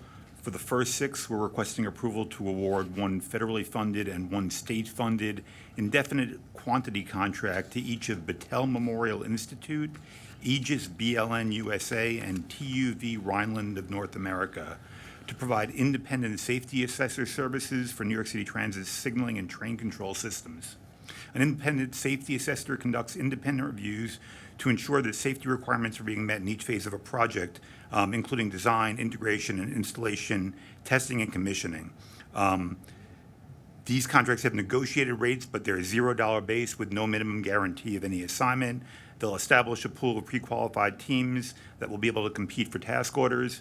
The contracts are for a period of 60 months and will have a total aggregate budget for these services of $50 million. The other item is a publicly advertised and competitively solicited contract in the amount of $3 million with FPM Engineering and Geology PC. Under this contract, FPM will be assigned work orders on an as-needed basis to analyze hydrological information, make recommendations to resolve water-related issues like leak mitigation, feasible water sources for new well installations, to prepare applications for permits, perform environmental assessments, and then provide assistance with claims and disputes related to hydrological conditions. These items are described in detail in the staff summaries contained within your committee books, and I submit them for your approval. Motion, Mr. Herbst, second. Dr. Rizzo, any questions or comments? All in favor of the C&D items? Any opposition or abstention? The items carry. Thank you. The final item of administrative business is that the minutes from each of the committees, as well as the January Joint Committee and Board minutes, have been distributed. Are there any corrections or omissions? They've all been submitted to Kate, so they're fine. Okay, so if there are no corrections beyond those already submitted, approved as distributed. I think that's the correct way to do it. That concludes today's meeting agenda. Mr. Herbst, may I have that motion to adjourn? Thank you. All in favor of adjourning? We are adjourned. Thank you.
MTA is super proud of how the system and the workforce performed over the last couple of days. Just one data point worth mentioning. On Monday, when the rest of the world was pretty much shut down, we carried 1 million people, which is more than any transit, on our subway, which is more than any other subway system in the United States carries on a normal day. So we were proud that essential workers and folks who had to get to medical appointments and people who had to check in on elderly relatives were able to get where they wanted to, and we were really proud of our workforce. And that includes the commuter railroads as well as subway and bus. So with that, let's get started. All right, let's start the questioning today with Dave Colon from Your Streets blog, everybody. Dave? And one fun fact is I think that everybody wants a letter that I referenced, right? There were some requests, sir, Yeah, for the so letter. that we're going to give that at the end of the press conference. We'll give a copy of the letter. We'll circulate a copy of the letter that went out. Okay. Hi, Jana. I actually have a question for Demetrius to start. Well, direct it to me and I'll decide, okay? Well, okay, geez. I mean, he was the one talking about it at the board meeting. There was a whole thing where for the customer journey time performance and the service provided during the storm last month, there was a 5-day period that the MTA didn't really count any of the statistics for it, despite the fact that those days happened. So we're curious, Streets blog, why is that? Is it the MTA's position that the snowstorm justifies failing to provide adequate service? What factors explain substandard service, and why does it take 5 days to return things to normal? The idea, listen, Demetrius, come on up, but Dave, nobody's more transit than you, but I really resent the idea of substandard service. Then on a day when there's a blizzard, a historic blizzard, that you describe it as substandard service, when the rest of the world is whatever service they provide is shutting down. Not okay. Not okay, Dave. Well, so let me just tell you what and Demetrius will get into it, and he's probably smoother and more rational than I am on this topic. What you're seeing is that we use those statistics to evaluate under normal all daily challenging conditions of running the subway system of this vintage and of this size in this place, and that there's some recognition in the reporting of days in which the conditions make it impossible to have apples to apples comparisons.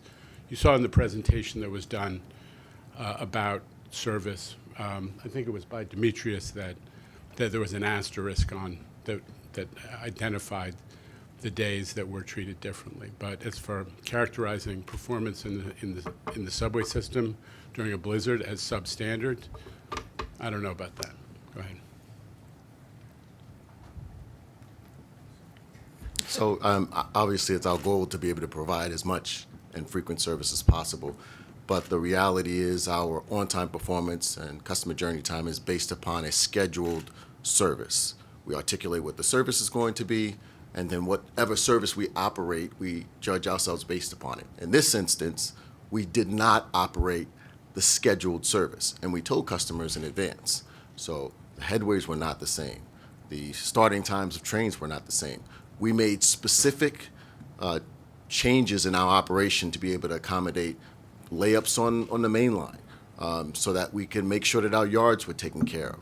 We specifically supplemented service for the A line, additional service on the Rockaways because we operated differently.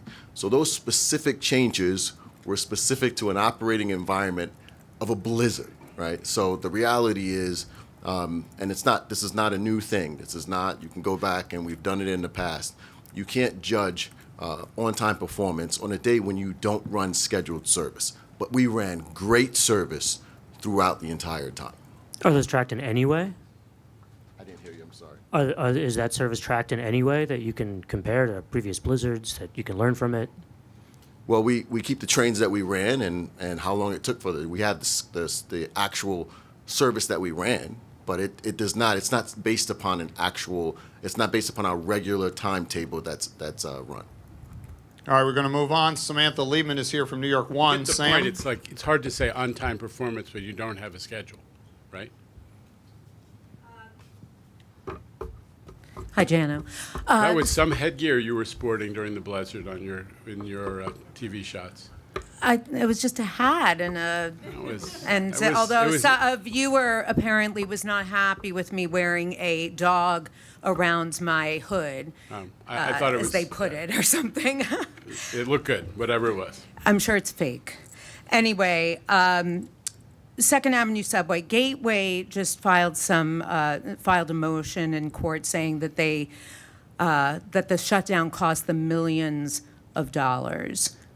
Can you project what will happen if you don't get your funding by next week from the federal government? Well, I don't know about next. I mean, next week is the deadline that we've set that we're going to initiate legal action. Or I guess, let me phrase it differently. Yeah. What are the consequences of not getting the federal funding? Well, I mean, listen, the bottom line is that we've been pretty open about the fact that we consider getting back on track with federal funding a precondition for moving forward with the third contract, which is large excavation contract, the non-tunnel boring excavation, so principally on 2nd Avenue for the 106th and 116th Street stations. That contract is in procurement, and if we are forced to delay it, and you have consequences throughout the project, because there are dependencies between these different contracts, that does actually impact on cost and schedule. So I don't have at this moment an exact number of what those impacts are, but when you're talking about projects that of that size, they get big. They're millions and millions of dollars pretty quickly. So we're not ready to say exactly what it is, but it's that third contract that we're really linking to. I assume that you'll sue in court of claims, but will you also be able to sue for any damages incurred because of any delay in payment? Depends when we are doing the analysis of what those consequences are, and it may be an element of our damages claim. But the principal purpose of the lawsuit, if it has to happen, is to collect on the requisitions that have already been filed, and frankly, the requisitions that we were entitled to file before they shut us out of the electronic portal, which is how you do the federal funding under the current CIG program. So we'll be pursuing all of the damages that we're entitled to, but we hope. I mean, right now they've paid Gateway. I don't know that we should have to go to court. We hope and expect that they will take the right action and restore the funding process that was in place before things went awry. All right, direct your attention to the video screen. Joining us is Stefanos Chen from the New York Times, and he is in an undisclosed location today. Stefanos. Hi, Jano. Sorry, that's my bed sheets behind me. Just more on the details of the potential lawsuit there. If by next week you guys have not received the overdue funding, can you just give us a bit more detail on basically what that strategy looks like? And could you speak more to the damages? I know that that question's come up, but if there's any more granularity there on how bad this gets if you guys don't get the funding you need. Well, I hope I just answered Sam's question. It's $58 million that hasn't been paid of requisitions that were already filed, but they were filed some time ago before FTA first told us stop submitting requisitions, and when we didn't, they actually shut us out of the electronic portal. I'm assuming they're operating under instructions from more senior folks, because we've had a pretty good relationship with the FTA professionals about this project. They continue to monitor our progress, and there's good professional interaction. But they shut us out. So there may be additional monies. Jamie, correct me if I'm wrong. There's maybe additional monies in the millions that we're entitled to based on the expenditures that we've already made that should have been accepted by the FTA for reimbursement. And Steph, you'll see it in the letter that we're going to give out. What the CIG agreement that we signed with the federal government is very explicit that they must pay requisitions unless there's some mega default, and we're clearly not in that category. So I don't think that there's much of a leg to stand on. At one point they said, well, you got to fix your DBE program. We submitted all that paperwork. We said, okay, we'll do what you want. And we submitted all that paperwork in, I think the last exchange was in the beginning of December. So it's some time ago. The original response was, I think, back in the late summer. But, we've had no further feedback from them on it. And there have been public statements to the effect that the project's being held hostage for congressional negotiations that the White House wants to have. So it's time for us to get this back on track. And so we're letting them know, time's up. All right, we're moving on to Alfonso Castillo from Newsday. He's up there, sir, in the Valley Stream balcony right there. Alfonso. Yes. Hi, Giano. A couple questions about the Long Island Railroad's performance in the storm. You mentioned getting employees to work as an issue. Can you elaborate on that? I mean, how much of an issue was this percentage-wise or numbers-wise? I mean, I'll invite Rob to speak to it, but it's not a secret. A lot of LIR employees live on Long Island, and they were socked in like many, many people on Long Island. And there were consequences in terms of the ability to put on service. I mean, Rob, was trying to run a lot of diesel trains, right? And we didn't always have operating engineers. So go ahead. Hi, Alfonso. I don't have specific percentages right now, but it was an impact. As every operating agency had realized during this. I mean, you've seen the reports of roadways being clogged. People literally couldn't get out of their driveways. But I think what's more important is, the service we did provide. We operated over 450 trains literally hours after we came out of Long Island's biggest blizzard. So while there was an impact, I think the environmental aspects of it were a much greater impact than that. On the service that you ran yesterday, understanding extraordinary circumstances, but a lot of commuters not happy with what they had to endure, particularly in the morning rush hour where they described a really intense crowding on trains at some stops, unable to get more passengers to board because there just wasn't room on trains. Understanding the limitations that you were faced with, why couldn't you, and this is a couple of things that people brought up, have longer consists or more frequent service on the lines that were running? Well, I think if you saw some of the news reports, you saw many people ecstatic that we were even running service, again, literally hours after a historic storm on Long Island. So there's many challenges as presented. You heard about the extreme conditions that we had operated through. And when you go through these situations, the equipment is not exactly where you would like it to be. And I've spoken to you before, we had to perform an assessment, and part of that assessment is looking at our yards, seeing what equipment we have there, what tracks, because within hours we're looking to provide service, what tracks are most accessible, what can we dig out. And you have to remember, we have to dig out pathways to the equipment as well, because there's federally mandated inspections that have to be performed. So that assessment took place in each yard. We have 35 yards throughout our system which have multiple tracks. We literally had forces there digging out switches by hand. And again, you have equipment all over the place. We continue to try to operate equipment through the storm to clear the tracks. So you don't have the ideal equipment where you would want it at that particular moment in time. But we just wanted to provide service, which we did. We did a great job. Again, we operated over 450 trains after a historic blizzard. All right, let's go to the mezzanine. Elijah Westbrook is up there from CBS New York. That's Elijah. Right. Good afternoon. Good afternoon. I'm curious to learn more about the track work that's expected on Long Island Railroad. It looks like it'll start in mid-March and will last through May. And Rob, I don't know if you could chime in. Seems like shuttle buses are part of this plan here. What are the impacts to riders, and can you just break down the details surrounding this project? Hi, Elijah. Yes, I mean, this is part of, we're in our production season. We usually come out with 4 timetables a year that accommodate our state of good repair work. We're talking about a bridge that was built in 1903. This is part of our historic capital program. We have $600 million for line structures. So we're going to this bridge and we're going to, make necessary repairs to that bridge.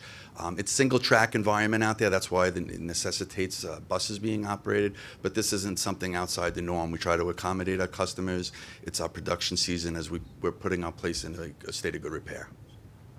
All right, let's go to Michelle Caskey from Bloomberg News. She's down there in the Hudson Pavilion.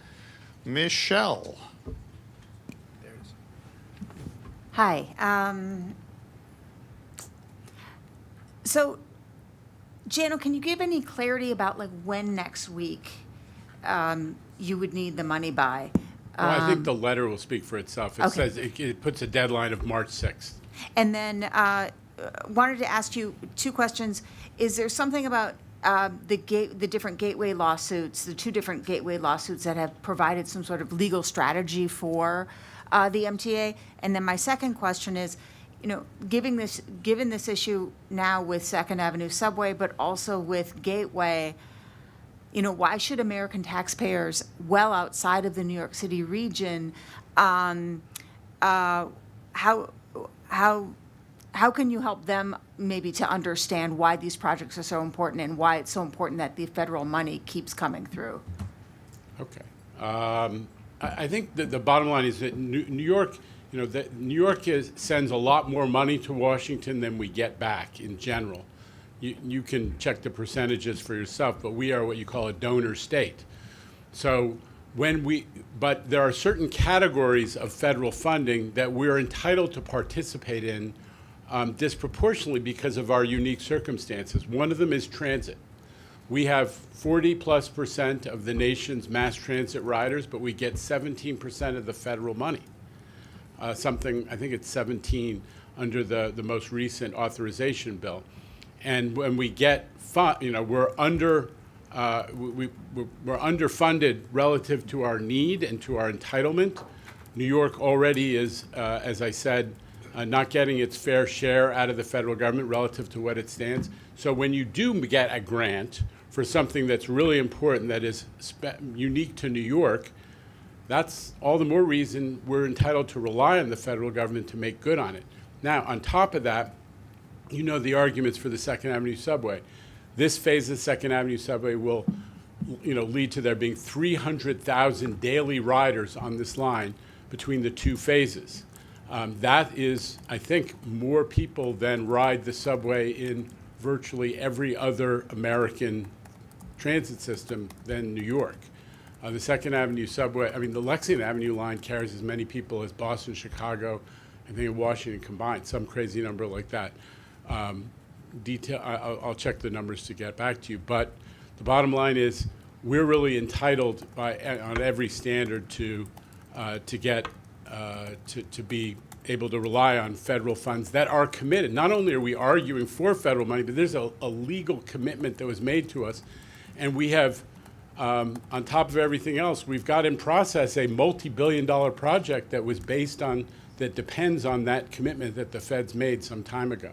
So for all those reasons, I hope that somebody in place away from New York would understand why we're entitled to it and why we're taking action to make sure we get it. All right, we're moving on to Haley Brown of the New York Post. Hi. So the MTA has a pilot test of audio ads slated to begin in June. You learned about that today?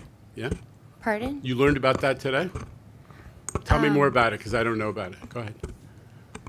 Okay, an internal document said, I guess, select stations are going to play 30-second ads, no more than 1 ad every 10 minutes. It's a pilot that starts in June. So in the document, it said that riders' reactions would be taken into account to determine the success of the program.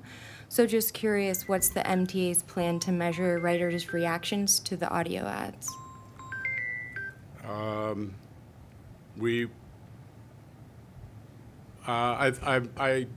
I'll have to check for you and get back, but the answer is we do customer surveys every month, and we'll be adding a question to those customer surveys, and we'll do direct interactions with customers who are experiencing those ads as part of our regular customer outreach process. And of course, we'll be reading the New York Post to find out what When you important readers like your editors think. when you say direct interactions, you mean like person-to-person surveys? I don't know, you'll interpret that, I think, probably better than I could. Direct questions, answers, factual interactions with people who are actually in those stations, yeah. Let's go to Ramsey Khalife from Gothamist and WNYC right next door. Ramsey. I have two questions, one regarding the 2nd Avenue subway, one on the storm. Can you break down, you mentioned contract 3, can you also break down further contracts in the entire project, and also how much money out of the approximately $7 billion is coming from federal money? What's the Half. About half? Yeah, right? What? It's, 3.4 billion. Go ahead, Jamie. Yeah, it's just about a 50-50 split, 3.4 versus 3.6.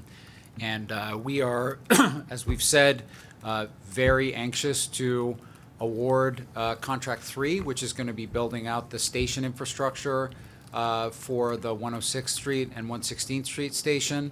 That is critical. We've been in a procurement for that and have been aiming to take that to our board in March, but of course that's subject to the availability of reliable funding. And if we aren't able to take that to the board, that is going to cause a significant delay in the project, which the federal government holds us to that schedule. So, and that, at minimum, costs us and the taxpayer in terms of escalation. The last contract is Contract 4, which is in design now. We're preparing to get that into procurement in early 2027. And that's really the build out of all the stations, all the systems, all the infrastructure within the tunnel and the stations so that we can run service. And just regarding the snowstorm, both this month's storm, last month, you guys kept above ground service available. In recent history, if you look at 2016, 2021, I think 17 and 19 as well, the MTA decided to close it. What's changed to allow for above ground service to keep running, and were there any hiccups of doing that? I honestly don't know what I would characterize as changed. It's more challenging to run it. I think we said it to you guys and to the public again and again. You've got, the elevated tracks are easier to keep clear because the snow a lot of it tends to dissipate on its own. Where we particularly get into struggles is on bridges where there's icing, just like you see on a highway sign. There may be icing on the bridge. That's why keeping the Rockaways connected was such an amazing accomplishment. Tip of the hat to Demetrius and Bill and the transit team. Never before, I shouldn't say never before, but generally it has been a struggle to keep the Rockaways connected, and they found a way with what they called the round robin operation, a sort of so that you didn't have to throw a lot of switches by having a sort of shuttle type operation. And they paid special attention to the open cut areas, and that's the B, the Q, the N, sometimes the 5 in the Bronx as well, where snow tends to accumulate. And we were able to run service, although obviously, reliability and frequency were impacted. But we're very proud that we were able to do that because a lot of our customers, especially essential workers, are coming in. They don't live in Tribeca. They're coming in from Brooklyn and Queens and the Bronx and further away, and we want to make sure that they were able to get where they need to go. All right, moving on to Jose Martinez from the city. Is he here in person today? Jose. Hi, Jano.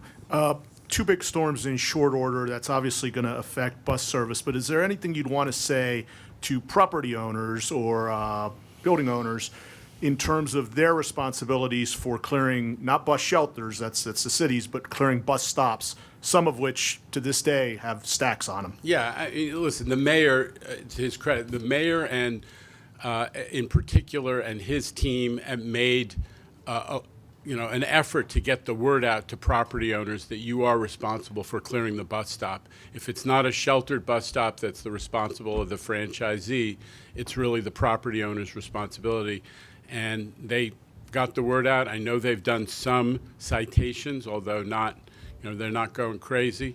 And we appreciate it because our bus riders, clearly people who are depending on the bus, and that includes a lot of folks they're not near a subway, or the accessibility of the bus system makes it, the choice for them that they that they need to be able to get from the bus stop or the curb to onto the bus. So we were very appreciative that the mayor got that message out. He has a big microphone, and he used it, and we appreciated that. And we also are, obviously trying to support it, although we don't have the direct interactions with property owners as much. Was that a significant improvement from the January storm? We're still, honestly, I don't want to declare victory. I think there was improvement, and not to forget, we actually teamed up with sanitation. We used some buses to move some of the shovelers around, both sanitation personnel and the volunteer shovelers, to hit bus stops in areas where we knew there were challenges in terms of bus stops that were, for whatever reason, not getting shoveled. So we collaborated with them on that, and I think progress was made. But there's always a lot of room to make it better. We're still looking at some bus stops that are tough to navigate. All right, let's slide down to the East End. Ethan Stark Miller from AM New York is here. Ethan. Does that count as the East End? Hey, Jano. Of the dais. Of the dais, gotcha. So we're working on a series at AM New York and the Bronx Times about the Bronx broadly, but also, this month we're looking at transit inequities in the Bronx. And, I had a few questions kind of about the state of transit there. Particularly when it comes to capital investment, what has been like the recent capital investment in the Bronx versus other boroughs? If you could give an overview of that. The Penn Access project, I know that ran into some hiccups. What's the current status of things with that, with the feds? Two questions. That's what you got here today. We can take the rest. Well, listen, you can take the rest offline to the press office, and we'll try to give you the information. Here's what you need to know. The percentage, yes. The Bronx, I think more than any other, we'll have to confirm it, but I'm pretty sure the Bronx more than any other, the percentage of stations that have ADA accessibility at the end of the 25 to 29 program will have gone up much more in the Bronx than any other. Not much more, but more in the Bronx than any other borough, I'm pretty sure. We'll check the numbers for you and get back to you on that. A lot of it is ADA projects. The Bronx has a lot of elevated structures, a lot of elevated stations, and so it's particularly challenging for ADA, but we are getting that done. The other investments, and we'll go through the specifics with you, are the basics of state of good repair. It's the stuff that makes the system function. It's the power systems. It's the tunnel and elevated structures. It's the signaling systems, and it's also investment in things that benefit the whole system, but the Bronx depends on, like rail cars. So we will go through and give you the specifics, but I'm confident that the numbers will show that the Bronx is getting a big benefit from the current MTA capital program, and we can show it. The Penn Access project, not a secret. We have major struggles that relate to the multi-year difficulty getting Amtrak to let work, to support the work. And I'm not going to go through the whole spiel that you've heard at prior board meetings. But we are making progress with Amtrak vis-a-vis the schedule for that work, but still working with them on coming up with a viable plan to have early start of the Bronx what we call the Penn Access service from the 4 stations in the Bronx to Penn. So that is still a work in progress in negotiations, and work is underway. All right, let's close out the proceedings today with Evan Simcoe Bednarski of the New York Daily News. Evan. Thank you, Tim. Hey, Jenna. So I wanted to ask a question about Second Avenue Subway.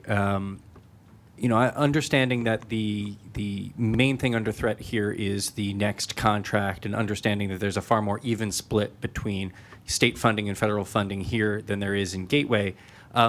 Can you let my readers know, how far out are we from a situation where the reimbursement interference keeps the work that's being done now from being able to continue? Is there a runway? How much of a threat are people losing their jobs? I guess our point is, irrespective of, the point is not which work is impacted. It's at some point the schedule of the project, the entire project is impacted, and there are cost consequences. So, the work that's going on right now is related to the first 2 contracts. We're talking about the consequences that are come to a head with respect to our ability to award the 3rd contract, which is it's a $1 billion contract, right?